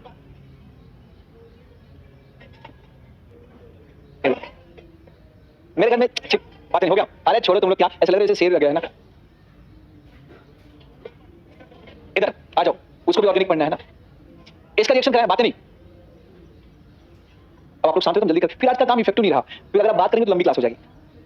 इधर H+ से रिएक्शन कराते हैं, हीट करते हैं, तो इसे H2O बाहर निकल, ये प्रॉपर न्यूक्लियोफाइल बनके, ये न्यूक्लियोफाइल बनके यहाँ पर अटैक करता है, फिर न्यूक्लियोफाइल बनके यहाँ पे अटैक करता है, तो यहाँ से ये आपका ऑक्सीजन और ये दोनों हाइड्रोजन बाहर निकल जाते हैं, और ये जो कंपाउंड बनता है इसे कहते हैं एसिटल, थायो एसिटल या थायो कीटल। अच्छा इसको हम 1,2-डाइथायोल या 1,3-डाइथायोल इसलिए लेते हैं क्योंकि 1,3 लेंगे तो 6 मेंबर का रिंग बनेगा, 1,2 लेंगे तो 5 मेंबर का रिंग बनेगा, इस प्रकार का। यहाँ पर अगर एल्डिहाइड होता है अगर, तो यहाँ पर बनता है, इसका नाम होता है थायो एसिटल। थायो मतलब सल्फर है, नथिंग। अगर ये सल्फर नहीं होता, ये ऑक्सीजन होता, तो हम सिर्फ इसे एसिटल कहते हैं। आया समझ में? अच्छा अगर यहाँ पर कीटोन होता है, कीटोन, तो इसको बोलते हैं थायो कीटल, चीटल नहीं, थायो कीटल। ये जो H2 कैटलिस्ट होता है, ये ईथर बॉन्ड, थायो ईथर बॉन्ड को तोड़ देता है, एक H यहाँ जुड़ जाता है, एक H यहाँ, एक H यहाँ जुड़ जाता है, एक H, तो ये कार्बन पे दोनों H आ जाता है,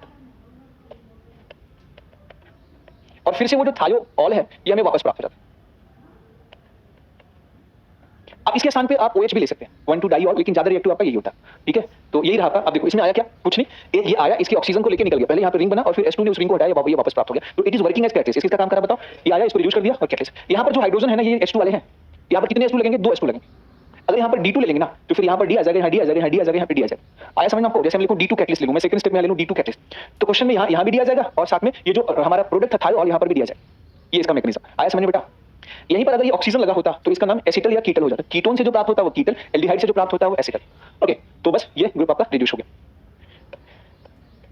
लेकिन वापस मैकेनिज्म एक बार फिर से बताया जाएगा। रेड फास्फोरस HI कैसे काम करता है, उसका वर्क एक बार हम देख लेते हैं। आपने खैर पढ़ा होगा इनऑर्गेनिक केमिस्ट्री में red phosphorus HI। E block हो गया, रेड फास्फोरस HI। देखो रेड फास्फोरस HI में जो होता है, 2 फास्फोरस और 6 HI एक साथ रिएक्शन करते हैं, कभी भी याद रखिएगा, और बन जाते हैं 2 PI3 और प्लस 6 नेसेंट हाइड्रोजन। ये नेसेंट हाइड्रोजन ही जो है रिडक्शन के काम आता है। ये जो कार्बोनाइल ग्रुप होता है, ये कार्बोनाइल ग्रुप होता है ना, ये इनके बीच के बॉन्ड को पहले एक बॉन्ड तोड़ेगा, फिर दूसरा बॉन्ड तोड़ेगा, वापस फिर एक बॉन्ड तोड़ेगा, एक दूसरा बॉन्ड तोड़ेगा, धीरे धीरे इनके पूरे बॉन्ड को तोड़ के यहाँ से बना देगा H2 और ये बन जाएगा। इसके बाद भी यहाँ पर 2 हाइड्रोजन बचा रहेगा, हर मॉलिक्यूल के रिएक्शन के बाद भी 2 हाइड्रोजन बचा रहता है, ठीक है। अच्छा अब ये जो बचा रहता है ना, ये उत्पाद मचाता, ये उत्पाद मचाता, मतलब इसमें कोई और भी ग्रुप अगर उपस्थित हो ना, ये सबको साफ कर देता है। समझ में आ गया? ये सब साफ, जैसे मान लिया ये कीटोन है, चलो यहाँ पर हमने एक AC लिख दिया, यहाँ पर हमने एक OH लिख दिया, ये आपको सिर्फ कार्बन रखना है, यहाँ पे क्या रखना है, ओनली कार्बन रखना है। तो कार्बन के साथ पहले कार्बन रख लो, जितना कम होगा हाइड्रोजन जोड़ देना। तो एक तो 5 मेंबर का रिंग बचेगा और ऊपर से सी बचेगा, ये सी ये बन जाएगा। बाकी सारे ऑक्सीजन H2O बन जाएंगे, सारे हेलोजन HCl बन जाएगा, सारे नाइट्रोजन अमोनिया बन जाएंगे, जो जो ग्रुप होंगे सब बाहर निकल जाएंगे। नो एक्सेप्शन, आप एक्सेप्शन नहीं है इसमें। कर देता एल्काइल हैलाइड को भी रेड फास्फोरस H से रिड्यूस कर सकते हैं। ठीक है, मैंने बोला ना सबको रिड्यूस कर देता है। एक क्वेश्चन पूछा था जेईई 2018 एडवांस, आपको मैं बताना चाहता हूं कि कुछ टफ नहीं होता है, सब दिमाग का गेम है। आप अपने आप को एक्चुअली आपको बायो पसंद है, आप क्या नहीं इसलिए क्या है कि आपको कुछ भी पसंद नहीं आता, सारा दिमाग बायो में ही लगा देते हैं। ओके, ये ग्लूकोज डी ग्लूकोज 1 2 3 4 5 6 कुछ नहीं सही है, ये है डी ग्लूकोज। ये नीचे CH2H लिखते थे हमने, बस लिख दिया, तो आप डर गए बस क्या लिखा है। ये इसका रिएक्शन किया था HIXS, या कर दें रेड फास्फोरस HIXS।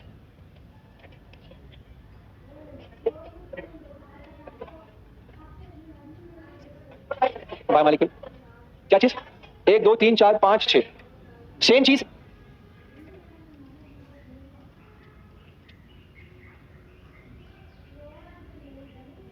ये डी फ्रक्टोज, हाँ रुक जाओ, डी फ्रक्टोज से भी एनहेक्सेन प्राप्त होता है। अच्छा, ये ग्लूकोज जब पहली बार टेस्ट हुआ था ना, तो ग्लूकोज में पहले मॉलिक्यूलर फार्मूला निकला कि कार्बन 6 है, हाइड्रोजन 12 है, 6 ऑक्सीजन, C6H12O6 निकला था ना। तो अभी पता किया गया कि ये कार्बन कैसे अरेंज है, तो उनका रेड फास्फोरस HI रिएक्शन कराया गया था, तो हेक्सेन प्राप्त हुआ था, अर्थात सारे कार्बन बिना ब्रांच के एक साथ लगे। तो ये रिएक्शन ये बताता है कि ग्लूकोज फ्रक्टोज में जो, इससे हम पता कर लेते हैं कि किसमें कार्बन की चेन कैसी, किसी भी मॉलिक्यूल का कार्बन की चेन पता करने का तरीका है। तो बायोमोलिक्यूल में भी पढ़ाया जाएगा, अब नहीं पढ़ेंगे। अब रेड फास्फोरस HI हो गया, अब हम पढ़ेंगे नेक्स्ट रिएक्शंस। हाँ क्या चीज, सब, हाँ आप O हटा के कार्बन से H लगा देना, हर तरह का ग्रुप रिड्यूस हो जाता है, सब साफिंग एजेंट। चल अगला, अच्छा सुनो, वो सावधानी तो मैंने बताई नहीं है, हेडिंग तो आ गया। जैसे मान लिया आपको कोई प्रॉब्लम या कोई बुखार या कोई दवाई आप यूज करते हैं, किसी एक पर्टिकुलर दवाई से आपको एलर्जी होती है, तो आप उस दवाई का यूज नहीं, हाँ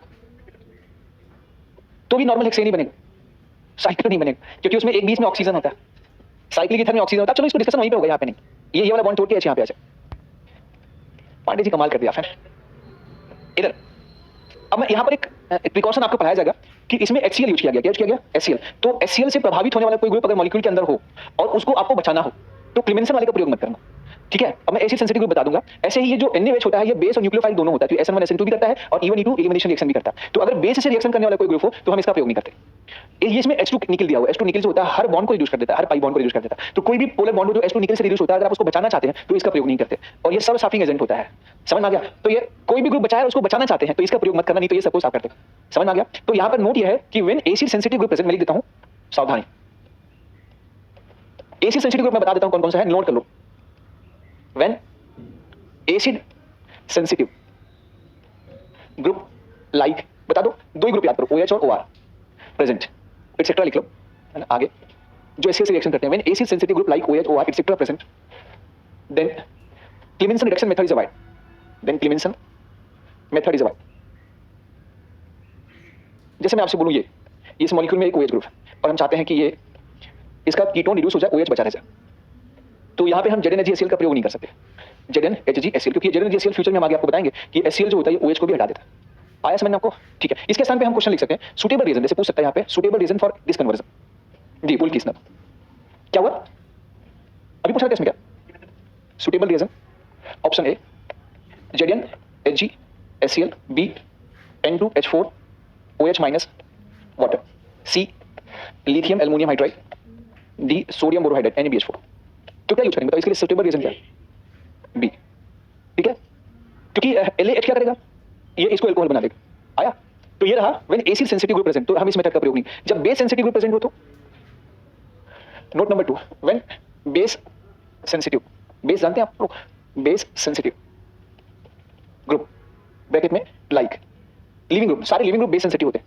सारे लिविंग ग्रुप क्या होते हैं बेटा? हेलोजन N2+, OTS, है ना, एटसेट्रा लिविंग ग्रुप, है ना। When base sensitive group present, then WKR Wolff-Kishner reduction method is avoided. Tosylate, brosylate, tosylate, nosylate, living group मैंने बताया था, पैराटोल्यूइन सल्फोनेट आयन को टोसाइलेट कहा जाता है। OAC लिखा था ना, एसिटेट OAC, ये सब ग्रुप प्रेजेंट हो तो हम क्या करेंगे, Wolff-Kishner मेथड का प्रयोग नहीं करते, क्योंकि फिर ये इनको न्यूक्लियोफिलिक रिएक्शन या एलिमिनेशन रिएक्शन कर सकते हैं। ठीक है, तीसरे में क्या है, H2 कैटलिस्ट, है ना। When any pi bonded group present, then मामा Mozingo method is avoid, Mozingo method is avoid, मामा साइलेंट है ना। अच्छा, रेड फास्फोरस एचआई कुछ भी उपस्थित हो उसको बचाना है तो चौथे मेथड की बात करेंगे। व्हेन रेड फास्फोरस, लिख दूं क्या रहने दूं? Red phosphorus HI reduces almost all functional group. So if any other functional group present, then red phosphorus HI method is advised. Spelling पे ध्यान देंगे है ना, और ग्रामर पे ध्यान नहीं देंगे, पता नहीं हाथ में क्या लिखा, मैं बोलता रहा, ठीक है, समझ गए आप लोग, खत्म, सावधानी। तो एक तो ये सवाल आएगा, दूसरा ये आएगा, तीसरा ये आएगा, चौथा ये आएगा, पांचवा ये हमें पढ़ना।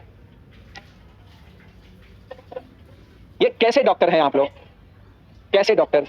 ओके, अच्छा ये आपके आईटीएस में आने वाला है 29 को, जो आईटीएस मोनो हेलो डेरिवेटिव आता है, मोनो हेलो डेरिवेटिव इधर केमिकल बात नहीं, आप लोगों ने ब्रेक लिया था 5 मिनट के बजाय आधे घंटे का। केमिकल प्रॉपर्टी हम आपको 7 बजने में 7 मिनट बाकी होगा तो छोड़ देंगे, don't worry. Chemical property halogenation. अच्छा सुनो, ये रिएक्शन आपके एग्जाम में बहुत इंपॉर्टेंट है। 3 रिएक्शन एल्केन के बहुत इंपॉर्टेंट होते हैं, एक तो होता है कोल्बे इलेक्ट्रोलिसिस, और दूसरा है ओज रिएक्शन, और तीसरा है एल्केन का हेलोजन। एल्केन ले देखिए एक ही रिएक्शन ही ढंग का करता है, बाकी तो रिएक्शन ही नहीं करना चाहता, क्योंकि एल्केन बहुत ही क्या होता है, स्टेबल कंपाउंड होता है, तो नॉर्मली वो रिएक्शन शो नहीं करना चाहता। ले देखिए बेचारे का एक ही रिएक्शन है जो ढंग का है, बाकी सब तो रटने वाले रिएक्शन है इसके। तो इस पे सवाल बनते हैं आपके, ये है हेलोजनेशन ऑफ एल्केन, बहुत आसान है और बहुत टेक्निक, मतलब अगर नहीं समझ में आता तो टफ भी लगता है, पर है बहुत आसान। केमिकल प्रॉपर्टी में हेलोजनेशन में अगर किसी एल्केन के कार्बन के साथ sp3 कार्बन के साथ हाइड्रोजन लगाओ, क्या लगाओ, किसी एल्केन में sp3 हाइब्रिडाइज कार्बन के साथ हाइड्रोजन लगा हो, तो H2 का रिएक्शन अगर हम कराते हैं HNO या हाई टेंपरेचर पे, तो sp3 कार्बन का हाइड्रोजन हेलोजन द्वारा डिस्प्लेस होकर दिया जाता है, हट जाता है, और ये एल्काइल हैलाइड का फॉर्मेशन होता है प्लस HX। इसको हम ऐसे लिख सकते हैं, अब बार-बार इतने कार्बन पे बॉन्ड बना के लिखना मुश्किल है तो मैंने डायरेक्ट लिख दिया, RH का रिएक्शन H2 के साथ कराएं, HNO या हाई टेंपरेचर पे, तो H के स्थान पे क्या जगह X और ये HX बन जाए, इसी को हेलोजनेशन कहते हैं। अगर आपने लाइट का प्रयोग किया, सनलाइट का प्रयोग किया, यूवी लाइट का प्रयोग किया, तो इसे कहेंगे फोटो हेलोजनेशन, और यदि आपने हाई टेंपरेचर का प्रयोग किया तो इसे कहेंगे थर्मो हेलोजनेशन या सिर्फ हेलोजनेशन। यदि आपने किसका प्रयोग किया, लाइट का, तो लाइट का प्रयोग करेंगे तो क्या नाम हो जाएगा बताओ, फोटो हेलोजनेशन। अगर इसके केस में इसका नाम हो जाएगा, क्या कहेंगे हम लोग, फोटो हेलोजनेशन, है ना। और अगर आपने हाई टेंपरेचर, यहाँ पे हाई टेंपरेचर प्रयोग कर दिया, ये लगभग 300 डिग्री सेल्सियस के आसपास होता है, कहीं 250 भी होता है, कहीं 350 भी होता है, डिपेंडिंग ऑन कंडीशन, इसे कहेंगे थर्मो हेलोजनेशन। तो हेलोजनेशन 2 प्रकार का होता है, फोटो एंड थर्मो। इस रिएक्शन में हम अक्सर हेलोजन के स्थान पे या तो Br2 लेते हैं या तो Cl2 लेते हैं। अब इसमें हम F2 और I2 नहीं लेते। इस मेथड द्वारा हम क्लोरीनेशन या ब्रोमिनेशन कर सकते हैं, but we can't do fluorination and iodination. इसका पहला कारण इनकी रिएक्टिविटी है, फर्स्ट रीजन इनकी रिएक्टिविटी। F2 इतना ज्यादा रिएक्टिव होता है कि प्रोसेस एक्सप्लोसिव हो जाता है। ये क्या हो जाता है, ये प्रोसेस एक्सप्लोसिव। इसीलिए लोग फ्लोरीन को इस मेथड द्वारा नहीं बनाते, फ्लोरीन को बनाने के दूसरे मेथड का प्रयोग करते हैं, क्योंकि वहां पर लैब में आग लग सकती है, ठीक है। और दूसरा आयोडीन में जो होता है, आयोडीन की रिएक्टिविटी बहुत स्लो होती है, और आयोडीनेशन में जो ये HI बनता है, ये स्ट्रॉन्ग रिड्यूसिंग एजेंट होता है, ये वापस प्रोडक्ट को रिवर्स एल्केन और H2 में कन्वर्ट कर देता है। तो आगे आयोडीनेशन हम आगे बताएंगे आपको। तो पहला रिएक्टिविटी ऑर्डर ये हो गया। दूसरा रिएक्टिविटी ऑफ डिफरेंट हाइड्रोजन, अगर यहाँ पे अलग अलग हाइड्रोजन हैं तो रिएक्टिविटी कैसे बताएंगे, इस हाइड्रोजन को तोड़ देंगे, फ्री रेडिकल बनाएंगे, समझ में आ गया। जिस हाइड्रोजन के हटने के बाद फ्री रेडिकल स्टेबल होता है, उस हाइड्रोजन की रिएक्टिविटी इनके प्रति ज्यादा होती है। तो reactivity of different hydrogen directly proportional to stability of free radical, ठीक है। तो अगर हमने यहाँ पे जैसे पूछा कि ये बेंजाइल हाइड्रोजन है, ये एलाइड हाइड्रोजन है, ये प्रोपाइल का हाइड्रोजन है, ये हाइड्रोजन इसमें ज्यादा रिएक्टिव कौन होगा, तो आप इनके बॉन्ड को तोड़ देंगे। याद रखिएगा, जिसका बॉन्ड टूटने के बाद स्टेबल फ्री रेडिकल बनाता है, वो बॉन्ड आसानी से टूट जाता है, उसका रिएक्टिविटी ज्यादा होगी। आया समझ में। तो यहाँ पर ये वाला जो फ्री रेडिकल होगा, ये एक रेजोनेंस स्टेबलाइज है, जो कि बेंजीन रिंग के साथ इसका क्या होगा, रेजोनेंस होगा, है ना। यहाँ पर बताओ, यहाँ पर भी रेजोनेंस होगा, यहाँ पर भी रेजोनेंस होगा, नहीं होगा, ठीक है। तो कम स्टेबल होगा। तो अगर हम स्टेबिलिटी की बात करें, फ्री रेडिकल के स्टेबिलिटी की बात करें, स्टेबिलिटी ऑर्डर में पहला ज्यादा स्टेबल, फिर दूसरा कम, फिर तीसरा उसके कम। तो रिएक्टिविटी ऑफ हाइड्रोजन की बात करें तो HA hydrogen is more reactive than HB than HC than HD। अच्छा, बेंजीन रिंग के बगल वाले कार्बन का हाइड्रोजन बहुत ज्यादा रिएक्टिव होता है, फिर सिंपल डबल बॉन्ड के बगल वाला कार्बन का हाइड्रोजन होता है, फिर इसके बाद नॉर्मल एल्काइल ग्रुप का होता है। क्यों? क्योंकि यहाँ पर हाइड्रोजन के हटने के बाद फ्री रेडिकल तो क्या हो सकता है, रेजोनेंस। ऐसे एक ही मॉलिक्यूल में ढेर सारे हाइड्रोजन दिखा के आपसे पूछ सकते हैं, एक ही मॉलिक्यूल में ढेर सारे हाइड्रोजन। तो यहाँ पर आपको क्या करना है, इन हाइड्रोजनों को हटाना है। इनके हटाने के बाद जिसका फ्री रेडिकल सबसे स्टेबल बने, वो सबसे ज्यादा रिएक्टिव होगा। तो ये वाला हाइड्रोजन हटाने पर सबसे स्टेबल फ्री रेडिकल बनेगा, क्योंकि यहाँ पर जो फ्री रेडिकल आएगा उसमें अल्फा सबसे क्या होंगे, ज्यादा। तो सबका मैं बना के दिखाऊं या डायरेक्ट आंसर लिख दूं, डायरेक्ट आंसर लिख दूं, सब लोग कह रहे हैं, चेक कर लेंगे। तो रिएक्टिविटी ऑर्डर ऑफ हाइड्रोजन की बात करेंगे तो HB, उसके बाद HC, उसके बाद HD और उसके बाद HA। नहीं आया समझ में। ऐसे यहाँ पर अगर आपसे बात किया जाए तो रिएक्टिविटी ऑर्डर जो होगा, A में अल्फा H 1 होगा, A में अल्फा H 1 आएगा और इसमें अल्फा H 2 है। ट्राई करिएगा एक बार। इनमें अगर हम बात करते हैं, एक और बात, sp2 कार्बन का हाइड्रोजन जनरली इस रिएक्शन में भाग नहीं लेता, इसलिए उसकी रिएक्टिविटी सबसे क्या होती है, कम। क्यों भाग नहीं लेता? क्योंकि ये बॉन्ड छोटा मोटा और मजबूत होता है, ये sp2 हाइब्रिडाइज होता है, तो ये इस रिएक्शन में पार्ट नहीं लेता। इसमें ये हाइड्रोजन पार्ट लेगा, इसका फ्री रेडिकल रेजोनेंस करेगा, इसके फ्री रेडिकल में हाइपर कॉन्जुगेशन होगा 3 और 2 5, और इसके फ्री रेडिकल में 2 हाइपर कॉन्जुगेशन होगा। तो इसमें आंसर हो जाएगा, सबसे अधिक हो जाएगा HB और फिर HC और फिर HD और फिर HA, ठीक है। बोलो बेटा। अच्छा, अब हम और आगे बढ़े। नेक्स्ट, ये रिएक्शन होता कैसे, what is the mechanism of this reaction? कौन सा बेटा? ये सी का, HC का एचडी से इसमें रेजोनेंस होगा। जब ये वाला बॉन्ड आप तोड़िएगा तो ये जो बॉन्ड फ्री रेडिकल होगा वो बेंजीन से रेजोनेंस करेगा, लेकिन यहाँ का जो फ्री रेडिकल होगा वो बेंजीन से कॉन्जुगेशन में नहीं है, तो रेजोनेंस नहीं करेगा। आगे बढ़े, क्लियर? कोई डाउट हो तो आप बता देना, ठीक है? नेक्स्ट, अब ये रिएक्शन होता कैसे है, मतलब किस मेथड द्वारा ये H के स्थान पे X आता है, मतलब उसका मैकेनिज्म। तो ये एक फ्री रेडिकल मैकेनिज्म है, ये बुक्स वाला मैकेनिज्म दिया हुआ, जो बुक्स मैकेनिज्म है कैसे लिखा जाता है, एक बार इसे हम फील कर लेते हैं कैसा होता है। चलते हैं देखते हैं, तो ज्यादा अच्छा दिमाग में बैठा रहेगा तो चीजें दिमाग में आ जाएंगी। जैसे मान लो ये एक बीकर में ढेर सारे आपने एल्केन भर रखे हैं और प्लस आपने यहाँ पर क्या भेज दिया, X2 Cl2।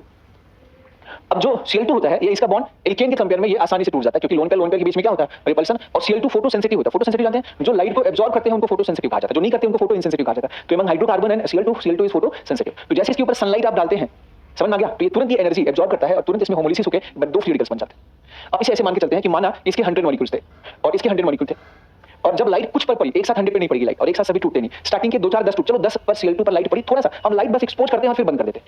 हम बहुत देर तक उसमें लाइट यूज नहीं करते, क्योंकि उसकी एनर्जी से ढेर सारे फ्री रेडिकल्स बनने लगेंगे, तो फिर वो रिएक्शन जो है वायलेंट हो जाता है। तो हम इसमें हल्का सा इनिशिएट करने के लिए टॉर्च जलाते हैं फिर बंद कर देते हैं। समझ में आ गया, यूवी टॉर्च, ठीक है? ये क्या बना यहाँ पर 10, वो अपनी वाली नहीं है ना, तो ये Cl2 बनेगा। बोलो, अच्छा माना इसके 100 मॉलिक्यूल थे तो 90 ये बच गए और 10 इधर चले आए, 10 टोटल 20 मॉलिक्यूल। अब ये जो 20 मॉलिक्यूल Cl के बने ना, यही सारे प्रॉब्लम की जड़ यही, सारा आतंकवाद इन्होंने फैला रखा। ये रैंडमली भागना शुरू करेंगे, इधर उधर भागना शुरू करेंगे।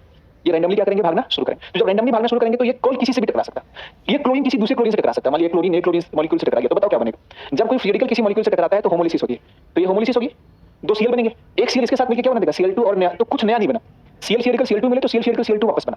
आया समझ में? ये रैंडमली किसी से भी टकरा सकते हैं, कि हो सकता है कि ये Cl इस RS से टकरा गया। अगर ये RS से टकरा गया तो क्या होगा, इनके बीच में होमोलिसिस कर देगा, ये बनेगा H फ्री रेडिकल और R। H वाला ज्यादा रिएक्टिव होता है, H फ्री रेडिकल क्या होता है ज्यादा, तो ये H Cl के साथ मिलकर क्या बना देगा बताओ, HCl, और प्लस क्या बन जाएगा, R फ्री रेडिकल। अब जितने R बनेंगे ये भी पागलों की तरह भागना शुरू कर देंगे, इधर भागना शुरू कर देंगे। अब ये जो जिससे टकरा है याद रखिएगा। अब अगर ये R फिर Cl2 से टकरा गया बाई चांस, तो क्या बन जाएगा, ये Cl2 की होमोलिसिस करके 2 Cl फ्री रेडिकल बनाएंगे, बन जाएगा RCl और ये Cl फ्री रेडिकल। बोलो बेटा, अच्छा ये हो सकता है कि ये R सिर्फ इसी से Cl2 से न टकरा, हो सकता है कि R RS से टकरा जाए। ये इसकी टक्कर, ये R की टक्कर किससे हो जाएगी, R की टक्कर इस RS से हो जाए, तो फिर से ये बॉन्ड होमोलिसिस होगी और क्या बन जाएगा यहाँ पर RH और R फ्री रेडिकल, फिर से वही बने, कुछ नया नहीं बनेगा। आया समझ में? और ऐसा भी हो सकता है कि इस R से दूसरा R फ्री रेडिकल टकरा जाए, ऐसा भी हो सकता है, तो RR बन सकता है। और ऐसा भी हो सकता है कि R से कोई Cl फ्री रेडिकल टकरा जाए, तो RCl भी हो सकता है। समझ में आ गया? लेकिन आप बताओ प्रोबेबिलिटी किसकी होती है, क्योंकि इसकी संख्या कम है तो इसलिए इसके इन दोनों से टकराने की प्रोबेबिलिटी ज्यादा होती है। तो ये इससे टकराएगा तो कुछ नया नहीं बनेगा, और इससे टकराएगा तो ये R फ्री रेडिकल और Cl बनेंगे, रिएक्शन प्रोपोगेट करेगा। जहां पर 2 फ्री रेडिकल आपस में मिलकर न्यूट्रल चीज बनाते हैं, फ्री रेडिकल नहीं बनता, वो रिएक्शन टर्मिनेट हो जाता है, रुक जाता है। जैसे न्यूक्लियर रिएक्शंस होता है ना, एक न्यूट्रॉन आप देते हैं, फ्यूजन करते हैं, फिर वापस कुछ पार्टिकल्स बनते हैं, फिर अगला वो चेन प्रोसेस होता है ना, वैसे ये फ्री रेडिकल बनता जाएगा, ये प्रोसेस बढ़ता जाएगा। फ्री रेडिकल अगर खत्म हो जाएंगे तो प्रोसेस क्या हो जाएगा, टर्मिनेट हो जाएगा, स्टॉप हो जाएगा। बोलो, ऐसे ये प्रोसेस लगातार चलता रहता है। अब यही मैं मैकेनिज्म आपको दिखाने वाला हूं। ये क्या चीज नहीं, 3 डिग्री कार्बन आगे हम आपको बता रहे हैं। 3 डिग्री कार्बन का 3 डिग्री कार्बन से कॉम्बिनेशन स्लो होता है, लेकिन 3 डिग्री कार्बन का हाइड्रोजन से कॉम्बिनेशन तो फास्ट हो सकता है। यहां पर देख, फ्री रेडिकल में ये रिएक्शन कैसे होगा बताओ, फ्री रेडिकल मैकेनिज्म। अभी डाउट हम बाद में बात करेंगे। ये रिएक्शन 3 स्टेप में पूरा होता है। सबसे पहले जो Cl2 होता है उस पर HNO या लाइट जैसे पड़ती है, इसमें होमोलिसिस हो जाती है। क्या हो जाएगी बेटा, होमोलिसिस होकर ये बनेंगे, और फिर इनकी यही वाला स्टेप एंडोथर्मिक होता है, हल्का सा हीट देना पड़ता है। और जैसे ये फ्री रेडिकल बनेंगे, फिर ये अगर इससे टकराएगा तो यहां से बन जाएगा HX और R फ्री रेडिकल, फिर R फ्री रेडिकल X2 से टकराएगा तो बन जाएगा RX और HX बन जाएगा, फिर ये RX और यहां पर X, RX और X फ्री रेडिकल, इसी चला दीजिए।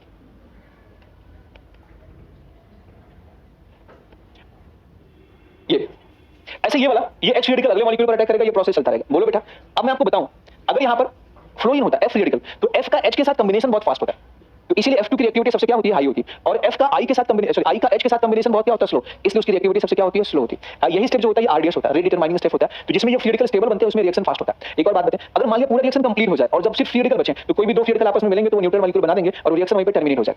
इनिशिएशन स्टेप इसको कहते हैं, जिसमें फ्री रेडिकल जन्म ले और उत्पाद शुरू हो जाए। प्रोपोगेशन किसको कहते हैं, जब एक फ्री रेडिकल अटैक करे दूसरा बने। आपसे पूछा था identify propagation, termination step and initiation step, तो कैसे आइडेंटिफाई करेंगे बताओ।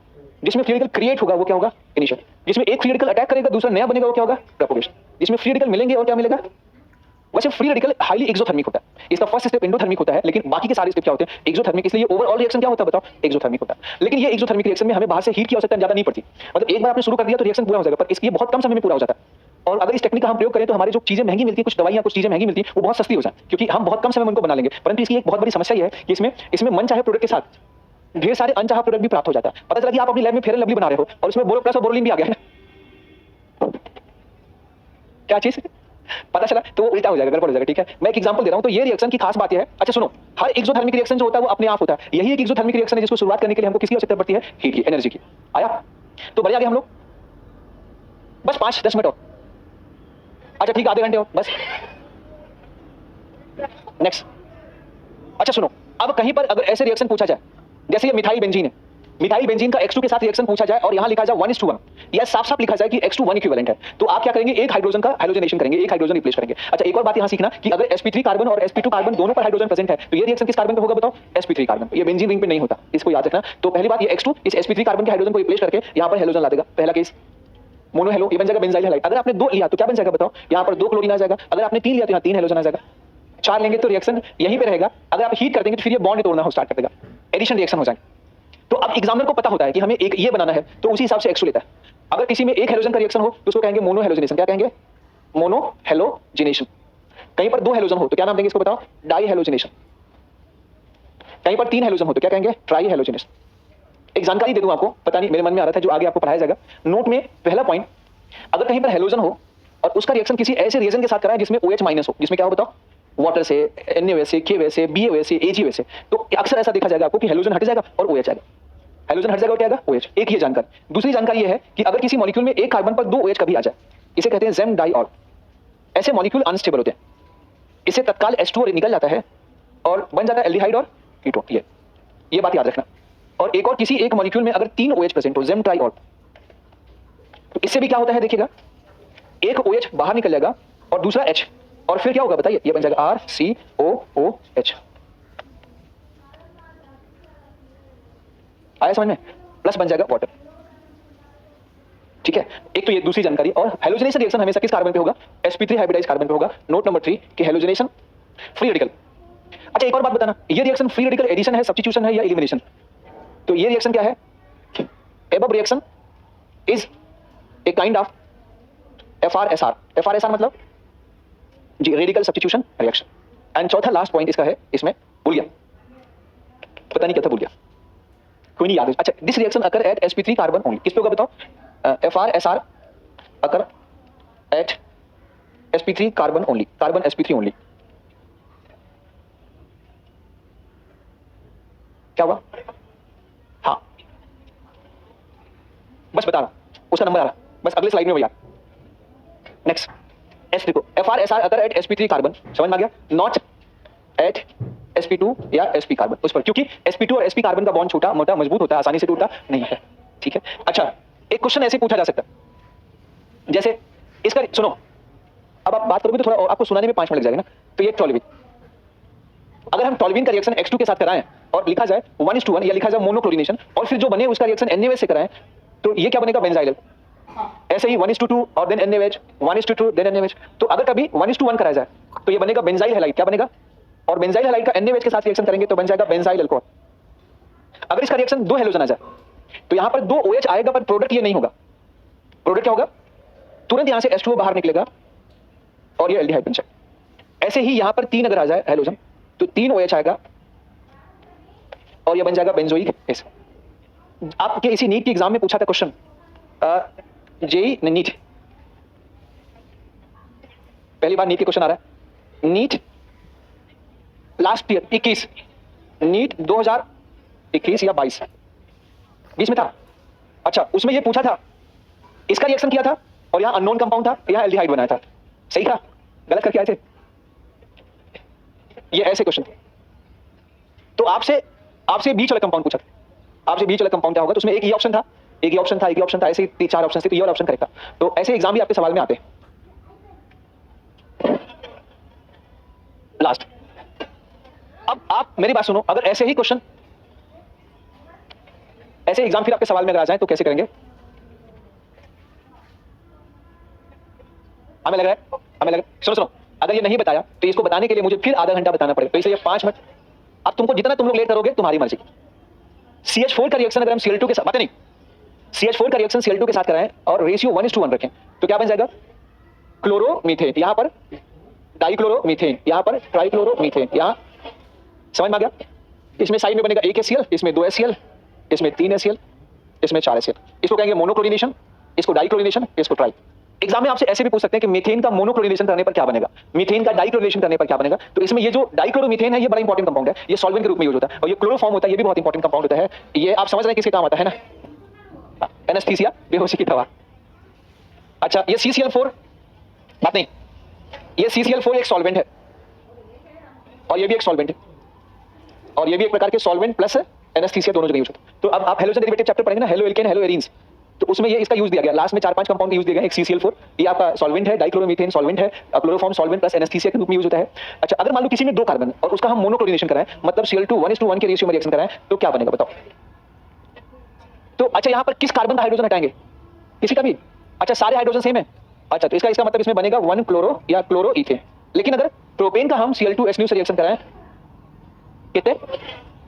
यहाँ पर दोनों कार्बन, यहाँ पर देखो क्लोरीन जो होता है, जैसे यहाँ के 6 में से किसी भी हाइड्रोजन से रिएक्शन करेगा वो क्लोरोइथेन ही बनेगा, यहाँ के 4 में से किसी से रिएक्शन करेगा क्लोरोमीथेन ही बनेगा, ऐसे यहाँ के 8 हाइड्रोजन में से किसी से रिएक्शन करेगा तो सिर्फ एक प्रोडक्ट नहीं बनेगा, यहाँ रिएक्शन करेगा, यहाँ करेगा तो 1 क्लोरोप्रोपेन बनेगा, यहाँ करेगा तो 2 क्लोरोप्रोपेन। तो आपके एग्जाम में एक सवाल पूछा जाता है कि total number of monochloro product possible, ये क्वेश्चन पूछा जाता है।